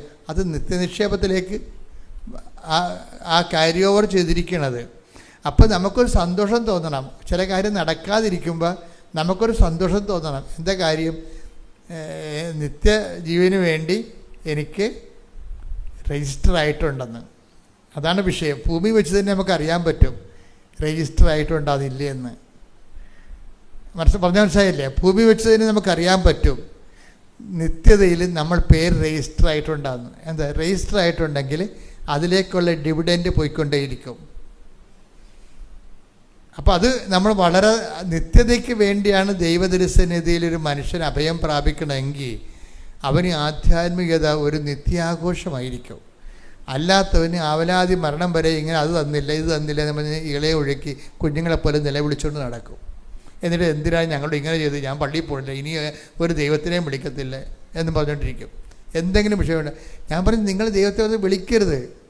ഇപ്പോൾ ഒരു ഭർത്താവ് മരിച്ച ഒരു പെങ്കൊച്ച് വന്ന് അമ്മ പറഞ്ഞ് അവളിപ്പോൾ പള്ളിയിൽ പോകണില്ല, അവിടെ ഭർത്താവ് മരിച്ചത്. ഞാൻ പറഞ്ഞു നല്ല കാര്യം, അവളെ പോകണ്ടെന്ന് പറഞ്ഞു. അവളെ പോയിട്ട് ദൈവത്തെ കഞ്ഞി വെക്കേണ്ട കാര്യമില്ല. ഈ ദൈവതിരുസന്നിധി വരുമ്പോൾ എല്ലാം ഇങ്ങനെ പറഞ്ഞ് മേടിക്കാമെന്ന് പറഞ്ഞാണ് നിങ്ങൾ വീട്ടിൽ നിന്ന് കൊട്ടയും പട്ടിയുമായിട്ട് ഇറങ്ങിയിരിക്കുന്നത്. അങ്ങനെയല്ല, അങ്ങോട്ട് കൊടുക്കാൻ വേണ്ടി കൂടിയാണ്. എന്തിനാണ്? ഞാൻ മാതാവിനെ നേരെ കണ്ട ആളാണ്. നിത്യത എന്താണെന്ന് എനിക്കറിയാം. ആർക്ക് കൊടുത്ത് മുതലാക്കാൻ പറ്റും നിത്യതയ്ക്ക് വേണ്ടി? ആർക്ക്? പിന്നെ എന്നിട്ട് പോലും നിൻ്റെ പേര് അവിടെ എഴുതി വച്ചിരിക്കണമെന്നുണ്ടെങ്കിൽ ദൈവത്തോട് എന്തൊരു നന്ദി പറയണം. എൻ്റെ മക്കളെ, കേൾക്കാത്ത പ്രാർത്ഥനയ്ക്കാണ് നന്ദി പറയേണ്ടത്, കേട്ട പ്രാർത്ഥനയ്ക്കല്ല. കേൾക്കാത്ത പ്രാർത്ഥനയ്ക്ക് നന്ദി പറയുമ്പോഴാണ് നിൻ്റെ നിത്യതയെക്കുറിച്ച് നിനക്കൊരു റിയലൈസേഷൻ ഉണ്ടാകുന്നത്. ശ്രുതികട്ടെ hallelujah. Hallelujah hallelujah hallelujah hallelujah. നിക്ഷേപമാണെന്നുള്ള വലിയ ആത്മജ്ഞാനം ഞങ്ങൾക്ക് നൽകണമേ. ഹല്ലേലൂയ. മഹത്വം മഹത്വം. എൻ്റെ മക്കൾ, നിത്യതയെ സ്നേഹിക്കാൻ തുടങ്ങിയാൽ പിന്നെ ജീവിതം ഈസിയാകും. കാര്യം എന്താണ്? ഈശോ പറഞ്ഞത് ബാക്കിയെല്ലാം ചേർത്ത് നൽകും. നിങ്ങൾ ആദ്യം ദൈവരാജ്യവും അത് നീതി അന്വേഷിക്കുക, ബാക്കിയെല്ലാം ചേർത്ത് നൽകും. നമ്മൾ ഇത് മുഴുവനായിട്ട് അവോയ്ഡ് ചെയ്ത് കഴിഞ്ഞാൽ ജീവിതം ഭാരപ്പെടും. നിങ്ങളുടെ ജീവിതം കൊണ്ട് ദൈവത്തിന് പ്രത്യേകം പ്രയോജനമില്ലെങ്കിൽ why should God interfere in it? നിങ്ങളുടെ ജീവിതം കൊണ്ട് ദൈവത്തിന് പ്രയോജനമില്ലെങ്കിൽ എന്തുകൊണ്ടാണ് നിത്യത ഇത്രയും ഭയങ്കരമായ ഒരു നിസ്തുലമായ ചൈതന്യമായി നിൽക്കുന്നതിൻ്റെ കാരണം ഇത് യേശുക്രിസ്തുവിൻ്റെ വിശുദ്ധമായ രക്തത്താൽ വീണ്ടെടുത്തതാണ്. അപ്പം നീ നിത്യതയെ സ്നേഹിക്കുമ്പോൾ നീ നിൻ്റെ കർത്താവിൻ്റെ വിശുദ്ധ രക്തത്തെ ആരാധിക്കുകയാണ് ചെയ്യണത്. നീ നിത്യതയെ സ്നേഹിക്കുമ്പോൾ നീ നിൻ്റെ കർത്താവിൻ്റെ മുൾക്കിടത്തെ നീ അംഗീകരിക്കുകയാണ് ചെയ്യണത്. നീ നിത്യതയെ സ്നേഹിക്കുമ്പോൾ നീ അവൻ്റെ തിരുവിലാല മുറിവിലെ അഭയം പ്രാപിക്കുകയാണ് ചെയ്യണത്. ശ്രുതികട്ടെ ഹല്ലേലൂയ. ഇതുപോലെ തന്നെയാണ്. അപ്പം അച്ഛനിലൂടെ ഈശോ പറഞ്ഞു, എൻ്റെ ദൈവപൈതലെ, നിൻ്റെ പേര് നിത്യതയെ കർത്താവിൻ്റെ പുസ്തകത്തിൽ എഴുതിയിട്ടുണ്ടെങ്കിൽ നിനക്ക് ഭൂമി വെച്ചത് അറിയാൻ പറ്റും. എന്താണ്? നീ 10 പ്രാർത്ഥിച്ച് 2 പ്രാർത്ഥനയ്ക്ക് ഉത്തരം കിട്ടാതെ ഇരിക്കും. എത്ര പ്രാർത്ഥിച്ചാലും അതിന് ഉത്തരം കിട്ടത്തില്ല. അത് പിതാവിൻ്റെ അഫെയറാണത്, പിതാവിൻ്റെ കാര്യമാണത്, അല്ലേ? അത് നിത്യതയിൽ നിൻ്റെ പേര് അസൈൻ ചെയ്തിരിക്കുന്നതിൻ്റെ ഭൂമി കിട്ടിയിരിക്കുന്ന അടയാളമാണ്. കൈയടിച്ച് ശ്രുതികട്ടെ ഹല്ലേലൂയ.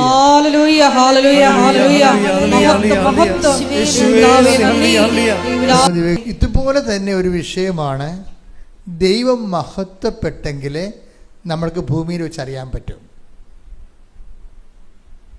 നേരത്തെ എന്താ പറഞ്ഞത്? നിങ്ങളുടെ പേര് നിത്യതയിൽ രജിസ്റ്റർ ചെയ്തിട്ടുണ്ടെങ്കിൽ ഭൂമിയിൽ വെച്ച് അറിയാൻ പറ്റും. എന്താ കാര്യം? പിതാവിൻ്റെ അഫെയർ ഡിപ്പാർട്ട്മെൻറ്റ് കയറി വരുന്നുണ്ടെന്ന് നോക്കിയാൽ മതി. അതെന്താണ്? ഉത്തരം കിട്ടാത്ത പ്രാർത്ഥനകളാണ്. അത് നിത്യതയ്ക്ക് വേണ്ടി വകമാറ്റി ചെലവായിരിക്കുന്നു. അതിൻ്റെ ഇൻട്രസ്റ്റ് പോലും നമുക്ക് കിട്ടത്തില്ല. നമ്മൾ എത്ര പ്രാർത്ഥിച്ചാലും അത് തിരിച്ചടവ് പോലും ആകത്തില്ല. അപ്പം അതങ്ങനെ നിത്യമായിട്ട് പിതാവിൻ്റെ തിരുസന്നിധിയിലേക്ക് അത് നിത്യനിക്ഷേപത്തിലേക്ക് പോവുകയാണ്. ഇപ്പോഴെന്താ പറയണത്? ഇതുപോലെ തന്നെയാണ് ദൈവപൈതലെ, നീ കാരണം ദൈവം മഹത്വപ്പെട്ടെങ്കിൽ ഭൂമിയിൽ വെച്ച് നിനക്കറിയാൻ പറ്റും. അതെങ്ങനെ അറിയണം? ഇതൊക്കെ അറിയണ്ടേ? എന്താണ് സ്വർഗത്തിൽ നിന്നെക്കുറിച്ച് സംഭവിക്കുന്ന കാര്യങ്ങൾ എന്താണെന്ന് നീ ഭൂമിയിൽ അറിയണം. അപ്പോൾ ആണ് നമ്മൾ കണ്ണ് കണ്ടുകൊണ്ട് യാത്ര ചെയ്യണത്. അല്ലെങ്കിൽ നമ്മൾ ഇരുട്ടത്ത് പൂടി പോണ പോലെ ഇരിക്കും, തപ്പിത്തടഞ്ഞു പോകും. വിശ്വാസം തപ്പിത്തടച്ചിലൊന്നും പാടില്ല, നേരെ കണ്ട് പോകണം. കുറേ വയസ്സായി കഴിഞ്ഞാൽ പിന്നെ കണ്ണും പൂട്ടി പോകണ്ടേ? നിങ്ങളുടെ വീട്ടിൽ കുറേ വയസ്സായി കഴിഞ്ഞാൽ കറണ്ട് പോയാൽ പിന്നെ നിങ്ങൾ അവിടെ നിൽക്കുക. നിങ്ങളുടെ വീട്ടിൽ നിങ്ങൾ 10-50 കൊല്ലമായിട്ട് ജീവിക്കുകയാണ്, കറണ്ട് പോയാൽ തന്നെ അവിടെ തന്നെ നിൽക്കുക? ഇല്ല. കറണ്ട് ഉള്ളതുപോലെ നിങ്ങൾക്കറിയാം ഓരോ സ്ഥലം എവിടെയാണ്, ഫ്രിഡ്ജ് എവിടെയാണ്, അല്ലേ, സ്വിച്ച് എവിടെയാണ്, എല്ലാം നിങ്ങൾക്ക് കാണാപ്പാടമാണ്. എന്താ? കാണുന്നില്ല, പക്ഷെ കാണാപ്പാടമാണ്. എന്താ കാര്യം? നിങ്ങൾക്ക് പരിചയം കൊണ്ടാണ്. അപ്പം കുറേ വിശ്വാസത്തിൽ ജീവിച്ച് കഴിയുമ്പോൾ എല്ലാം നമുക്ക് കാണാപ്പാടമാകും. നമുക്ക് ഏത് കറണ്ട് പോയാലും ഇരുട്ടാണെങ്കിലും നമുക്ക് തപ്പിത്തടച്ചിലില്ല, നേരെ ചെന്നെടുത്തിട്ട് വരും. ശ്രുതികട്ടെ hallelujah. Hallelujah hallelujah hallelujah hallelujah hallelujah. ദൈവപിതാവേ നന്ദി. ദൈവപിതാവേ മഹത്വം. ദൈവം മഹത്വപ്പെട്ടാൽ നമുക്ക് ഭൂമിയിൽ വെച്ച് അറിയാൻ പറ്റും. അതെങ്ങനെ അറിയണത്? അത് 2 കൊരിന്ത്യർ 1:20 വായിക്കണം. 2 കൊരിന്ത്യർ 1:20. ദൈവത്തിന്റെ സകല വാഗ്ദാനങ്ങളും പറഞ്ഞേ. ദൈവത്തിന്റെ സകല വാഗ്ദാനങ്ങളും ക്രിസ്തുവിൽ അതേ എന്ന് തന്നെ. അതുകൊണ്ട് തന്നെയാണ് ദൈവമഹത്വത്തിന് അവൻ വഴി ഞങ്ങൾ ആമേൻ പറയുന്നത്. അപ്പൊ ഇത് വിഷയം എന്ന് വെച്ച് കഴിഞ്ഞാല് ദൈവത്തിൻ്റെ സകല വാഗ്ദാനങ്ങളെല്ലാം പ്രാപിക്കുന്നത് എന്തുകൊണ്ട്, എങ്ങനെയാണ്? ഒറ്റ വാക്കുകൊണ്ടാണ്. അതിൻ്റെ സിംഗിൾ പാസ്വേഡാണ്. ദൈവത്തിന് 8855 വാഗ്ദാനങ്ങളുണ്ട് ബൈബിളിലെ. ഇതെല്ലാം നമ്മുടെ ഈ അനുദിന ജീവിതത്തിനും നിത്യജീവിതത്തിനും ആവശ്യമായ അനുധാരികൾ ഉള്ളടക്കം ചെയ്തിരിക്കുന്നതാണ്. നമ്മൾ അനുഗ്രഹം പ്രാപിക്കുക എന്ന് വെച്ച് കഴിഞ്ഞാൽ അനുഗ്രഹം പ്രാപിക്കുക എന്ന് വെച്ച് കഴിഞ്ഞാൽ ബൈബിൾ അനുസരിച്ച് വാഗ്ദാനം പ്രാപിക്കണമെന്നതിൻ്റെ അർത്ഥം. ഈ സകല വാഗ്ദാനവും നമുക്ക് പ്രാപിക്കാൻ പറ്റും. എങ്ങനെ പ്രാപിക്കാൻ പറ്റും? ദൈവമഹത്വത്തിന് അവൻ്റെ നാമത്തിൽ എന്തു ചെയ്യണം? ആമേൻ പറയണം. ഇപ്പം ഒരു നല്ല വിശ്വാസി ആയിരിക്കുക എന്ന് വെച്ച് കഴിഞ്ഞാൽ നല്ലവണ്ണം ആമേൻ പറയാൻ പഠിക്കണം. അല്ല കാരിക്കൂവി ആമേൻ എന്ന് പറഞ്ഞാൽ പറയണവരല്ല. അപ്പം ആമേനിന് ശബ്ദമില്ല എന്നുള്ളതാണ് വിഷയം. ആമേൻ എന്ന സംഭവത്തിന് ശബ്ദമില്ലാതെ ആമേൻ പറഞ്ഞ ആളാണ് അമ്മ. അമ്മയുടെ ജീവിതം മുഴുവനും അങ്ങനെയാണ്. എന്താണ്? ഇതാ കർത്താവിൻ്റെ ദാസി, അങ്ങേ വചനം പോലെ എന്നിൽ അതാണ് ആമേൻ എന്ന് പറയുന്നത്. നിൻ്റെ തിരുമനസ്സ് എന്നിൽ നിറവേറട്ടെ, ഫിയാത്ത്. നിശബ്ദ അമ്മ. അതിനാണ് വേറൊരു വാക്ക് പറയണത്. എന്താണ്? ഹൃദയത്തിൽ സംഗ്രഹിച്ചു. അതാണ് ആമേൻ. അമ്മ ഹൃദയത്തിൽ സംഗ്രഹിച്ചു എന്ന് വെച്ചാൽ ഞാൻ അക്സെപ്റ്റ് ചെയ്തിരിക്കുന്നു. ഞാൻ ഇനി തർക്കിക്കത്തില്ല, ബഹളം ഉണ്ടാകത്തില്ല. ഞാൻ സഹനദാസിയായി. അല്ലേ? പഴയ നിയമത്തിൽ എന്താ എഴുതിയിരിക്കുന്നത്? സഹനദാസൻ. എന്തിൻ്റെ സ്വഭാവം എന്താണ്? Characteristic of a suffering servant. എന്താണ് അത്? അവൻ തർക്കിക്കുകയോ ബഹളമുണ്ടാക്കുകയില്ല. തെരുവീഥികളിൽ അവൻ്റെ സ്വരം ആരും കേൾക്കുകയില്ല. Take the bed of God. Mathai 12:18-19 തിരുവചനങ്ങൾ. ഇതാ ഞാൻ തിരഞ്ഞെടുത്ത എൻ്റെ ദാസൻ, എൻ്റെ ആത്മാവ് പ്രസാദിച്ച എൻ്റെ പ്രിയപ്പെട്ടവൻ. ഞാൻ അവൻ്റെ മേൽ എൻ്റെ ആത്മാവിനെ അയക്കും. അവൻ വിജാതിയരെ ന്യായവിധി അറിയിക്കും. അവൻ തർക്കിക്കുകയോ ബഹളം കൂട്ടുകയോ ഇല്ല. തെരുവീഥികളിൽ അവൻ്റെ ശബ്ദം ആരും കേൾക്കുകയില്ല. നീതിയെ വിജയത്തിലെത്തിക്കുന്നത് വരെ അവൻ ചതഞ്ഞ ഞാങ്ങണ ഒടിക്കുകയില്ല. പുകഞ്ഞ തിരി കെടുത്തുകയുമില്ല. പുകഞ്ഞ തിരി എന്ന് പറഞ്ഞാൽ വിശ്വാസമാണ്. അത് എന്താ? നീതിയെ വിജയത്തിൽ എത്തിക്കുന്നവരെ തിരി കെടുത്തത്തില്ലെന്ന്. എന്ന് വെച്ച് കഴിഞ്ഞാൽ വിശ്വാസത്തിൽ നിലനിൽക്കും. ദൈവഹിതം നിറവേറ്റുന്നവരെ. നീതി എന്ന് പറഞ്ഞാൽ എന്താണ്? ദൈവഹിതമാണ്. ദൈവഹിതം നിറവേറ്റുന്നവരെ വിശ്വാസത്തിൽ നിലനിൽക്കുമെന്നാണ് ഈ പറയണത്. അപ്പം ഇത് ഒരു പരിചരണമാണ്. ദൈവഹിത പ്രകാരമുള്ളൊരു പരിചരണമാണ്. അപ്പം ചില കാര്യങ്ങൾക്ക് അവിടെ പറയണ നിശബ്ദമായ ആമേനാ പറയേണ്ടത്. ചില കാര്യങ്ങൾക്ക് നിശബ്ദമായ ആമേൻ. അതിന് ബൈബിൾ എന്താ പറയണത്? 2:19, 2:52 ലൂക്കാൻ്റെ സുവിശേഷം എന്താ പറയണത്? ഹൃദയത്തിൽ സംഗ്രഹിക്കുക. ആരുണ്ടാക്കിയ ആധ്യാത്മികതയെ? അമ്മയുടെ ആത്മാവിനെ. കൈയടിച്ച് ശ്രദ്ധിക്കട്ടെ.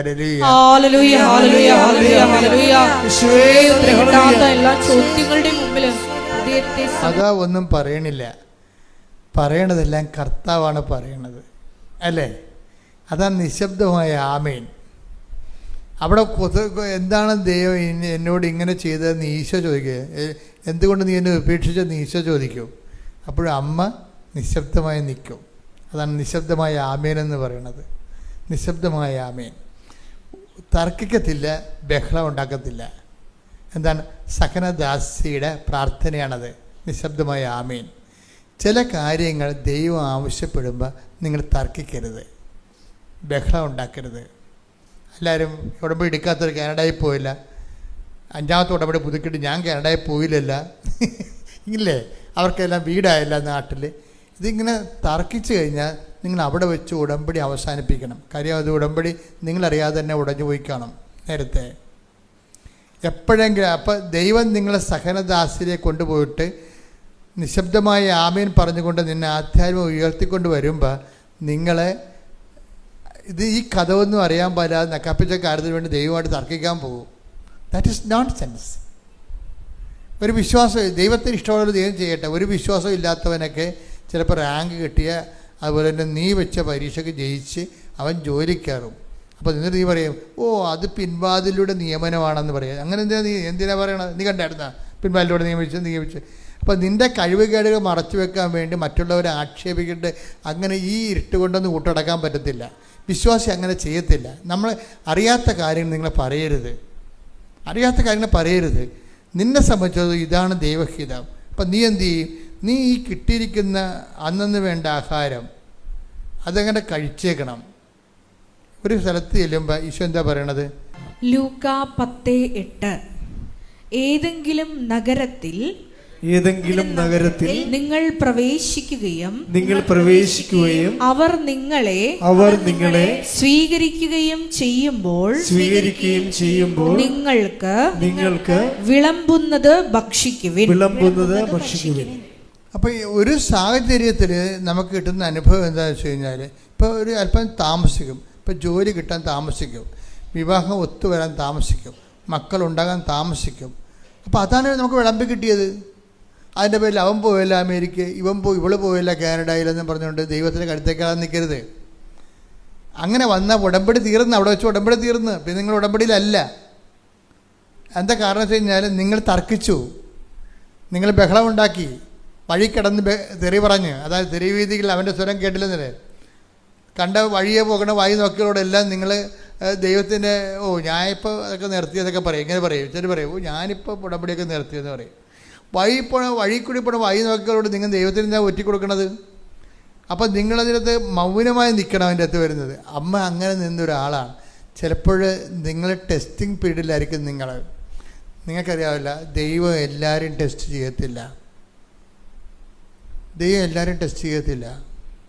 ഇപ്പം നമ്മളൊരു തേങ്ങ പാകാൻ എടുത്തെന്ന് വിചാരിച്ചോ, എല്ലാ തേങ്ങയും പാകാൻ എടുക്കുക? ഇല്ല. തേങ്ങ നോക്കിയിട്ട് കൊള്ളാം, വിളവ് കിട്ടണതാണ്, കായ്ക്കണ മരമാണ്, അതുപോലെ തെങ്ങാണെന്നൊക്കെ നോക്കിയിട്ട് നമ്മൾ ആ തേങ്ങ എടുക്കും. എടുത്തിട്ട് പിന്നെ എന്ത് ചെയ്യും? വെള്ളത്തിൽ കൊണ്ടിടും. അപ്പം ഇത് തിരഞ്ഞെടുപ്പിലൊരു പ്രശ്നമുണ്ട്. തിരഞ്ഞെടുക്കുമ്പോൾ തന്നെ നിങ്ങൾ തിരഞ്ഞെടുത്തിട്ടുണ്ടെങ്കിൽ ആ ടെസ്റ്റ് കഴിഞ്ഞാൽ തിരഞ്ഞെടുക്കത്തുള്ളൂ. അപ്പോൾ തിരഞ്ഞെടുക്കുന്നത് എന്തിനു വേണ്ടിയാണ്? ഇപ്പോൾ അമേരിക്കൻ വിസയൊക്കെ ഇപ്പോൾ ഞങ്ങൾക്ക്, ഇപ്പോൾ ഞാൻ യൂറോപ്പിലൊക്കെ പോകണമെങ്കിൽ വിസ അവർ ഇപ്പോൾ ഞാൻ കഴിഞ്ഞ ദിവസം ഇംഗ്ലണ്ടിൽ പോയി ധ്യാനിപ്പിച്ചു. അപ്പോൾ ആ വിസ അവർ 1 മാസത്തേക്ക് തന്നിട്ടുള്ളൂ.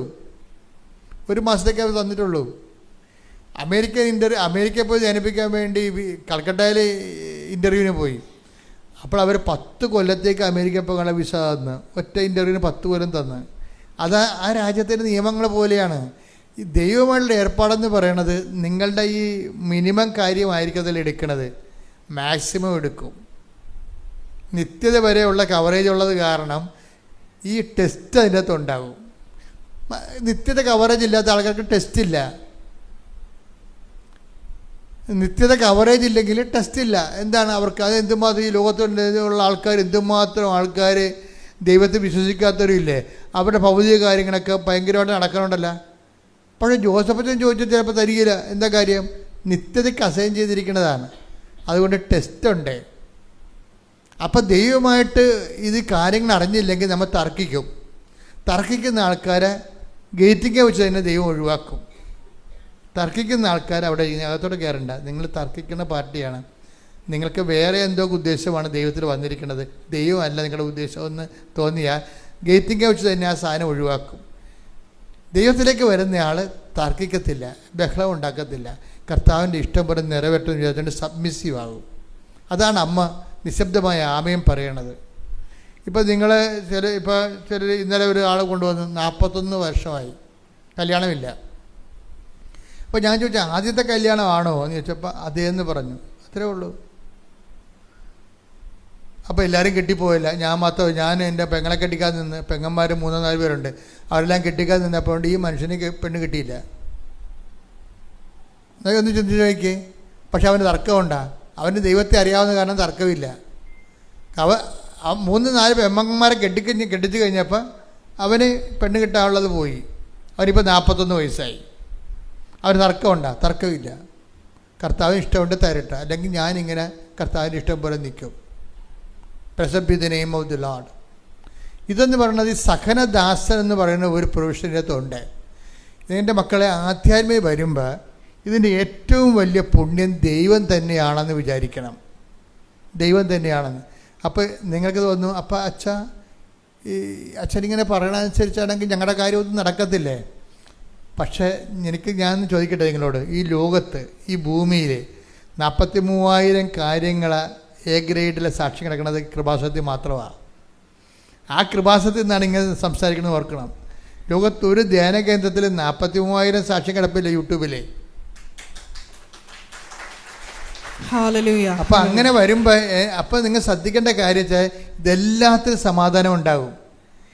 പക്ഷേ നിങ്ങൾ ഈ 10-9 കാര്യത്തിൽ സമാധാനം ഉണ്ടായിട്ട് ഒരു കാര്യത്തിൽ സമാധാനം ഇല്ലാതെ വരുമ്പോൾ ആ ഒരു കാര്യം വെച്ചൊരു കർത്താവിനെ പ്രതിക്കൂട്ടിലാക്കിയ 9 കാര്യം നേടിയ കർത്താവ് നിങ്ങളോട് ഗുഡ് ബൈ പറയും. അത് സംഭവിക്കാതിരിക്കാനാണ് ഞാൻ ഈ മുൻകൂർ ജാമ്യം എടുക്കുന്നത്. ഇപ്പം മനസ്സിലായ? ശ്രദ്ധിക്കട്ടെ. Hallelujah, hallelujah, hallelujah, hallelujah, hallelujah, hallelujah. ഈശ്വരാ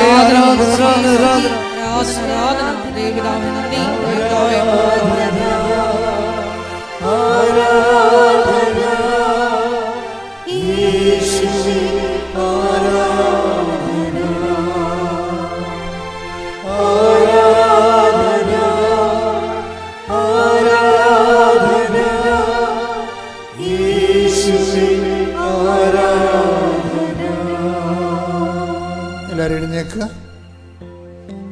രോഗസൗഖ്യ പ്രാർത്ഥനയിലേക്ക് പ്രവേശിക്കുകയാണ്. നമ്മൾ ജീവിത ദുരിതങ്ങൾക്കും ജീവിത തടസ്സങ്ങൾക്കെതിരെയുള്ള ദൈവിക ശാസന പ്രാർത്ഥനയാണ്.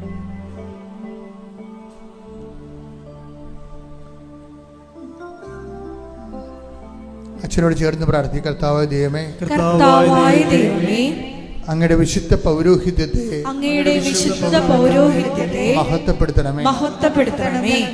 സഭയിലുള്ള സാന്നിധ്യം പ്രകടമാക്കണമേ.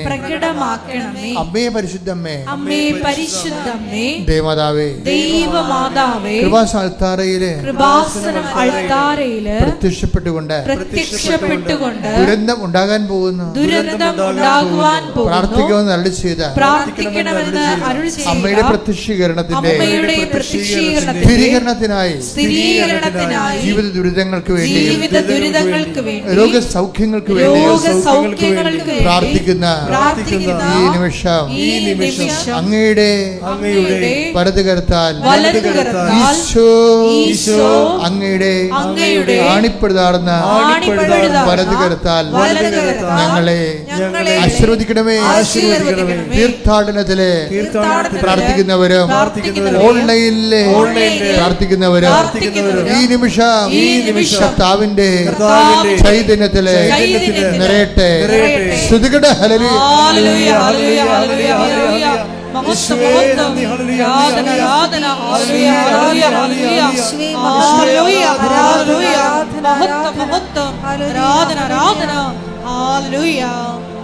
മക്കളെ, അച്ഛൻ ഇപ്പൊ പ്രാർത്ഥിക്കുമ്പോഴേ ഈ മക്കളില്ലാത്തവരില്ലേ, അവരടിവയറ്റി കൈവച്ച് പ്രാർത്ഥിക്കണം. ഇനി അവരിവിടെ ഇല്ലെന്ന് വിചാരിച്ചോ, നിങ്ങൾ അമ്മയാണ് ഇവിടെ ഉള്ളത്. അമ്മ മകൾക്ക് വേണ്ടി അടിവയറ്റി കൈവച്ച് പ്രാർത്ഥിക്കണം. കർത്താവല്ലേ ഇതെല്ലാം കാണുകയും എടുക്കുകയും ചെയ്യുന്നത്.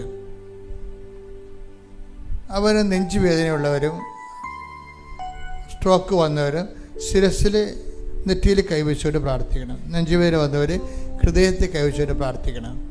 അച്ഛൻ നിങ്ങൾക്ക് വേണ്ടി പ്രാർത്ഥിക്കുന്ന നമ്മുടെ സമയമാണ്. അവന് ഡിസ്ചാർജൊക്കെ ഉള്ളവരും അടിവയറ്റി കൈവച്ച് പ്രാർത്ഥിക്കണം. വെള്ളപ്പോക്ക്, വൈറ്റ് ഡിസ്ചാർജൊക്കെ ഉള്ളവരില്ലേ, നടുവേദനക്കാരും കിഡ്നി രോഗികളും പുറകിൽ കൈവച്ച് പ്രാർത്ഥിക്കണം.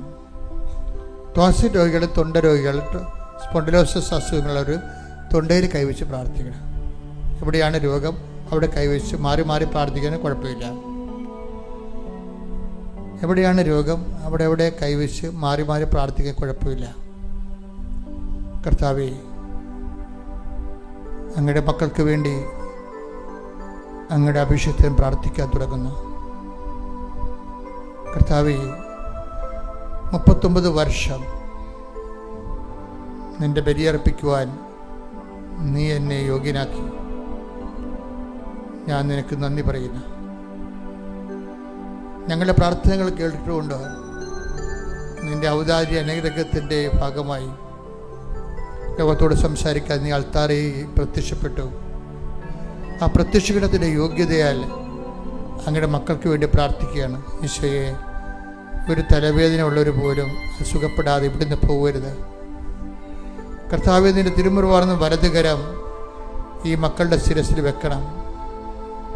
കർത്താവേ, നിന്റെ തിരുമുറിവാർന്ന വലതുകരം ഈ മക്കളുടെ ശിരസിൽ വെക്കണം. ഓൺലൈനിൽ പ്രാർത്ഥിക്കുന്നവരും ശിരസ് കൈവച്ചുകൊണ്ട് പ്രാർത്ഥിക്കട്ടെ.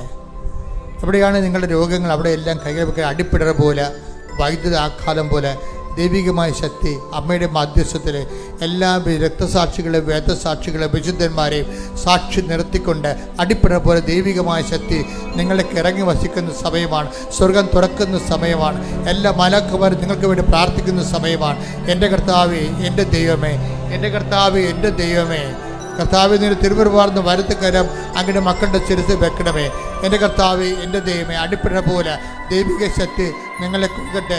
മക്കളില്ലാത്തവരെ നീ സ്പർശിക്കണമെന്ന് പ്രാർത്ഥിക്കുന്ന, സ്പോണ്ടിലോസിസ് രോഗമുള്ളവരെ നീ സ്പർശിക്കണമെന്ന് പ്രാർത്ഥിക്കുന്ന, മുട്ടിന് വേദന, മുട്ടൊടിഞ്ഞവരെ, തുടയിലൊടിഞ്ഞവരെ, വെരിക്കോസിൻ്റെ രോഗമുള്ളവർ, ശരീരം അഴുകുന്നവർ, ചിരങ്ങ് രോഗികൾ, ചൊറി രോഗങ്ങൾ, ത്വക്ക് രോഗങ്ങൾ, അതുപോലെയുള്ള എല്ലാവിധ ത്വക്ക് രോഗങ്ങൾ കർത്താവിൻ്റെ വിശുദ്ധമായ രക്തത്താൽ ഇപ്പോൾ കഴുകപ്പെടട്ടെ. നടുവേദനക്കാര്, കിഡ്നി രോഗികൾ, കരരോഗികൾ, ഹൃദയ രോഗികൾ, പല്ലുവേദന ഉള്ളവർ, തൊണ്ട രോഗമുള്ളവർ, ശ്വാസകോശ രോഗികൾ, പ്രഷർ കുറഞ്ഞവർ, പ്രഷർ കൂടിയവർ, ഷുഗർ രോഗികൾ, യേശുക്രിസ്തു നാമത്തിൽ സൗഖ്യം പ്രാപിക്കട്ടെ. ഈശോ അപ്പാ, അങ്ങേ പുത്രനായ യേശുക്രിസ്തുവിന്റെ നാമത്തില്, അങ്ങേ പുത്രനായ യേശുക്രിസ്തുവിന്റെ നാമത്തില് അടയാളങ്ങൾ സംഭവിക്കട്ടെ, അടയാളങ്ങൾ സംഭവിക്കട്ടെ. യേശുവേ, മാരക രോഗങ്ങള്, തിരവേദികള്, ദുരിതങ്ങള്, വാതരോഗങ്ങള് യേശുവിന്റെ നാമത്തില്, യേശുവിന്റെ നാമത്തില്, ക്യാൻസർ രോഗങ്ങള് യേശുവിന്റെ നാമത്തില് മാറിപ്പോകട്ടെ, ശുദ്ധിക്കട്ടെ. സുഖപ്പെട്ടുകൊണ്ട് ഈ ആരാധനയിലൂടെ അങ്ങയുടെ നാമത്തെ വീണ്ടും വീണ്ടും മഹത്വപ്പെടുത്തണമേ. ഹല്ലേലൂയ, മഹത്വം, ആരാധന, ഹല്ലേലൂയ.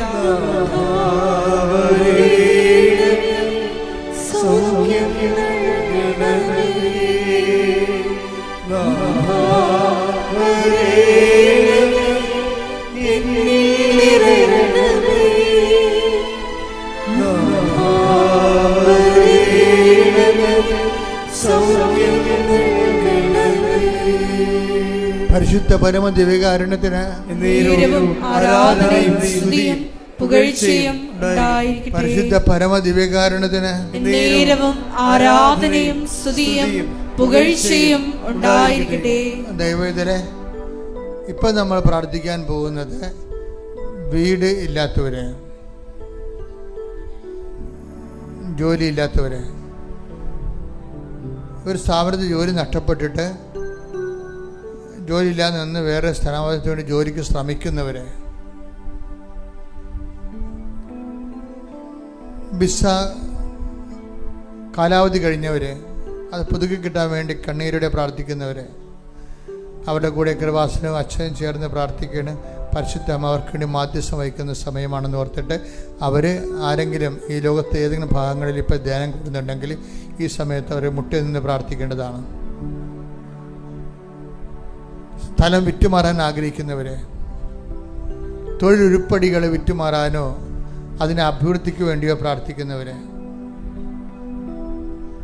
അതുപോലെ തന്നെ കാർഷിക മേഖലകളെ,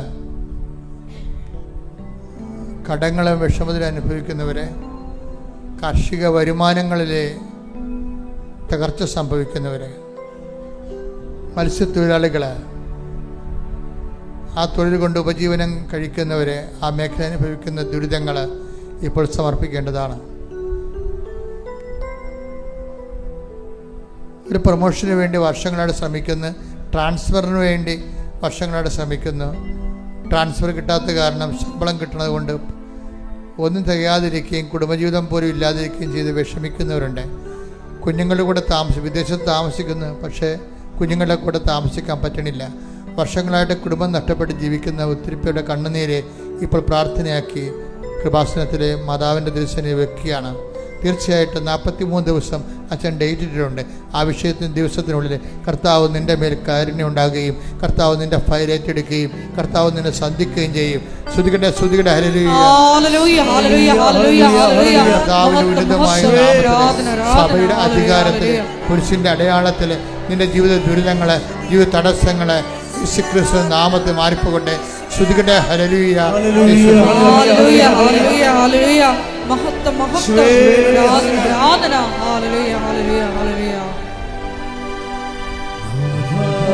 വരേണമേ എന്നിൽ നിറയണമേ,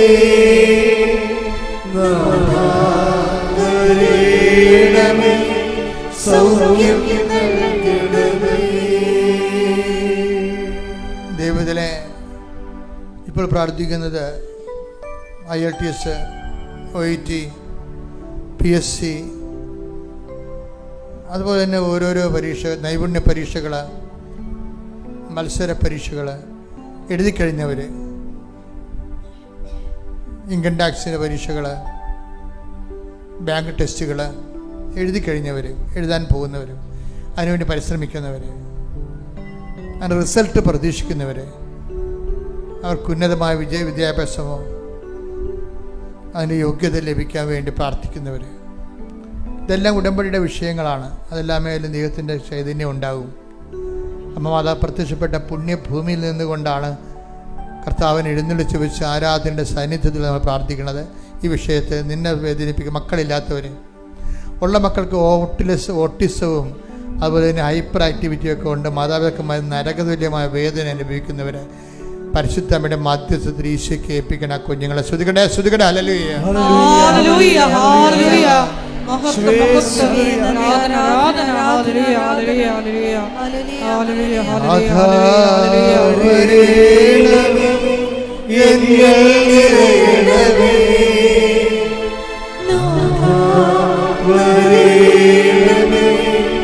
സൗഖ്യം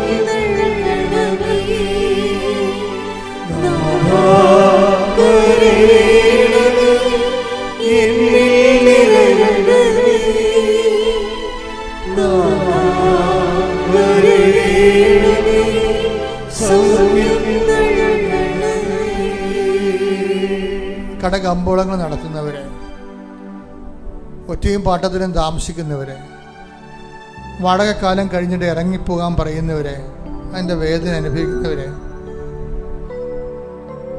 അതേസമയം തന്നെ ഇറങ്ങി തരാതെ ഇരിക്കുന്നത് കാരണം അവരെ മറ്റൊരു വിഷമിക്കുന്നവർ, ഇതിനെല്ലാം സൊല്യൂഷൻ വേണം. രണ്ട് കക്ഷികളുമുണ്ട്, അവർക്ക് രണ്ടുപേർക്കും ജീവിക്കണം.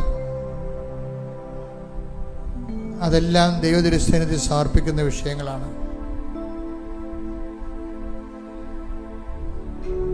പല പല രോഗങ്ങളും മാറി മാറി വരികയും മാറാതെ നിൽക്കുന്ന രോഗങ്ങളുണ്ട്. വെള്ളപ്പാണ്ട് രോഗങ്ങൾ, സോറിയാസിസ് രോഗങ്ങൾ, അവിടെയെല്ലാം വിശുദ്ധമായ രക്തം കർത്താവ് തളിക്കപ്പെടുന്നതിനെ പ്രാർത്ഥിച്ചുകൊണ്ട് ശ്രദ്ധിക്കട്ടെ. Hallelujah hallelujah hallelujah.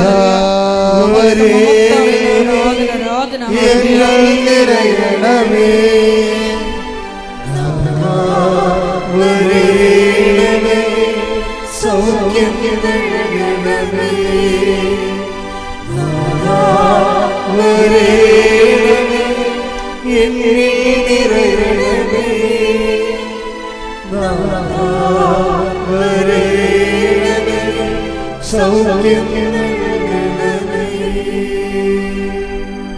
പ്രിയപ്പെട്ടവരെ, ജീവിതമാർഗം മുട്ടിപ്പോയവർ,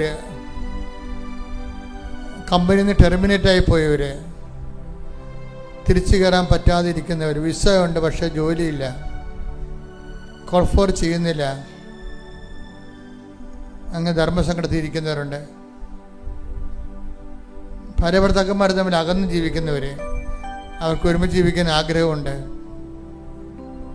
അതിൽ ആർക്കെങ്കിലും ഒരാൾക്ക് ആഗ്രഹമുണ്ടെങ്കിൽ കർത്താവിൻ്റെ നാമത്തിൽ അവർക്ക് വേണ്ടി പ്രാർത്ഥിക്കുന്നു. 16 ദിവസം ഡേറ്റ് ഇട്ടിട്ടുണ്ട് നിങ്ങൾ ഒരുമിച്ച് താമസിക്കാൻ വേണ്ടി. വെള്ളമില്ലാത്തവരെ, ഇന്നലെ ഒരു സാക്ഷ്യം ഉണ്ടായ, ഞാൻ കിണർ കുത്തി, എനിക്ക് വെള്ളം കണ്ടില്ല. ഞാൻ കർത്താവിനോട് പറഞ്ഞ്, രണ്ടാമത്തെ കിണർ കുത്തുമെന്ന് വിചാരിക്കരുത്, ഞാൻ കുത്തത്തില്ല, ഞാൻ ഈ കിണർ കുത്തിയിരിക്കണം നിൻ്റെ നാമത്തിലാണെന്ന്, ഇവിടെ തന്നെ എനിക്ക് വെള്ളം തരണമെന്ന്. വിശ്വാസിക്ക് അവകാശമുണ്ട്. ശ്രുതിക്കട്ടെ hallelujah. Hallelujah hallelujah hallelujah hallelujah. കർത്താവേ, എന്നിൽ നിറയണമേ.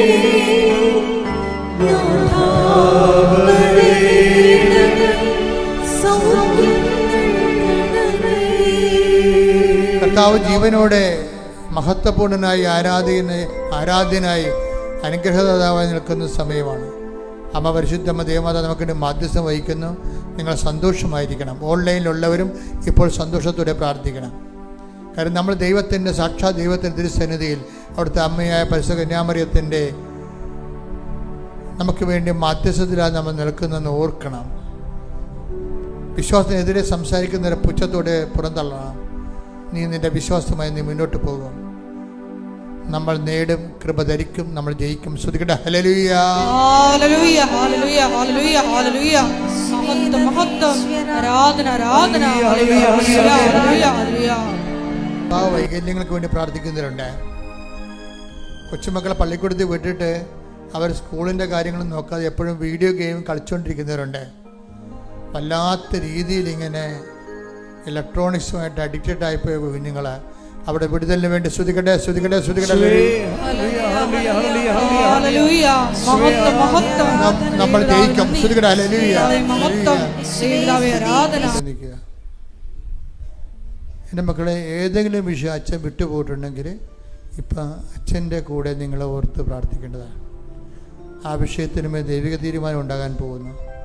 ഏതെങ്കിലും വിഷയം നിങ്ങളുടെ അച്ഛൻ വിട്ടുപോയിട്ടുണ്ടെങ്കിൽ സ്വകാര്യമായിട്ട് നിങ്ങൾക്ക് ആ വിഷയം ഇപ്പോൾ പരിശുദ്ധ അമ്മയുടെ മാധ്യസ്ഥത്തിൽ ഈശോയ്ക്ക് സമർപ്പിക്കാവുന്നതാണ്. തീർച്ചയായിട്ടും നിങ്ങൾക്കതിന് സാക്ഷ്യം പറയാൻ പറ്റും.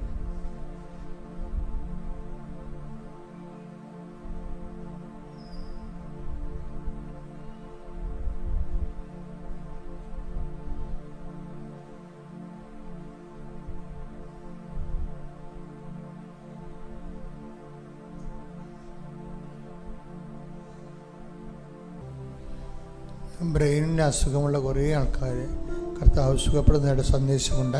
Hallelujah hallelujah hallelujah. യേശുവേ നന്ദി, യേശുവേ ആരാധന. ഹല്ലേലൂയ മഹത്വം മഹത്വം, ആരാധന ആരാധന. ഹല്ലേലൂയ. മുട്ടിൻ്റെ താഴെ, മുട്ടിൻ്റെ മുകളിൽ ഒരു വലിയ ചൊറി പോലെ കുരുവാണ്. എന്ത് അപകടത്തിൽ അത് പൊറുക്കാതെ കിടക്കുന്ന വ്രണമാണ്. കർത്താവ് സുഖപ്പെടുന്ന സന്ദേശമുണ്ട്. Hallelujah hallelujah hallelujah.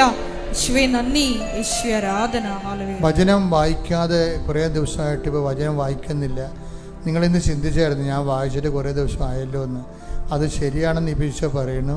അപ്പോൾ വചനം വായിക്കുന്നതായിട്ട് ദർശനമുണ്ട്. അതുകൊണ്ട് വചനം വായന നിർത്തിയവർ തീക്ഷണമായിട്ട് വായിക്കാൻ വേണ്ടി പരിശുദ്ധാത്മാവ് ആവശ്യപ്പെടുന്നു.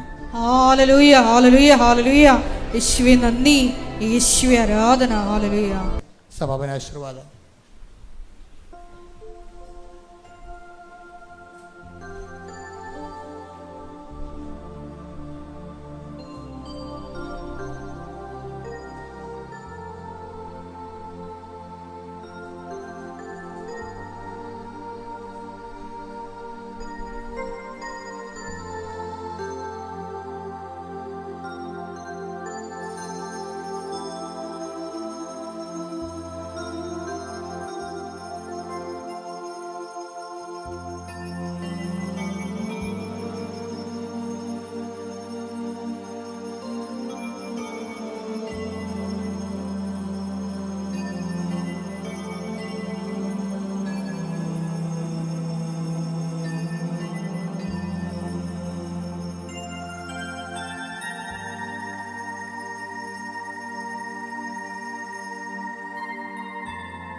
പരിശുദ്ധ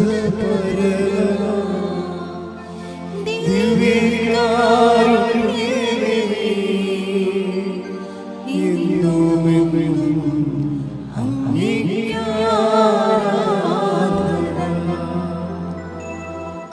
പരിശുദ്ധ പരമമാ ദിവ്യകാരുണ്യമേ,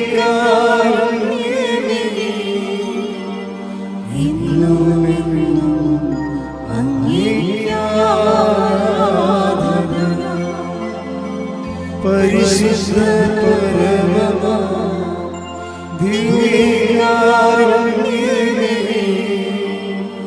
ഇന്നുമെന്നും അങ്ങേക്കാരാധന.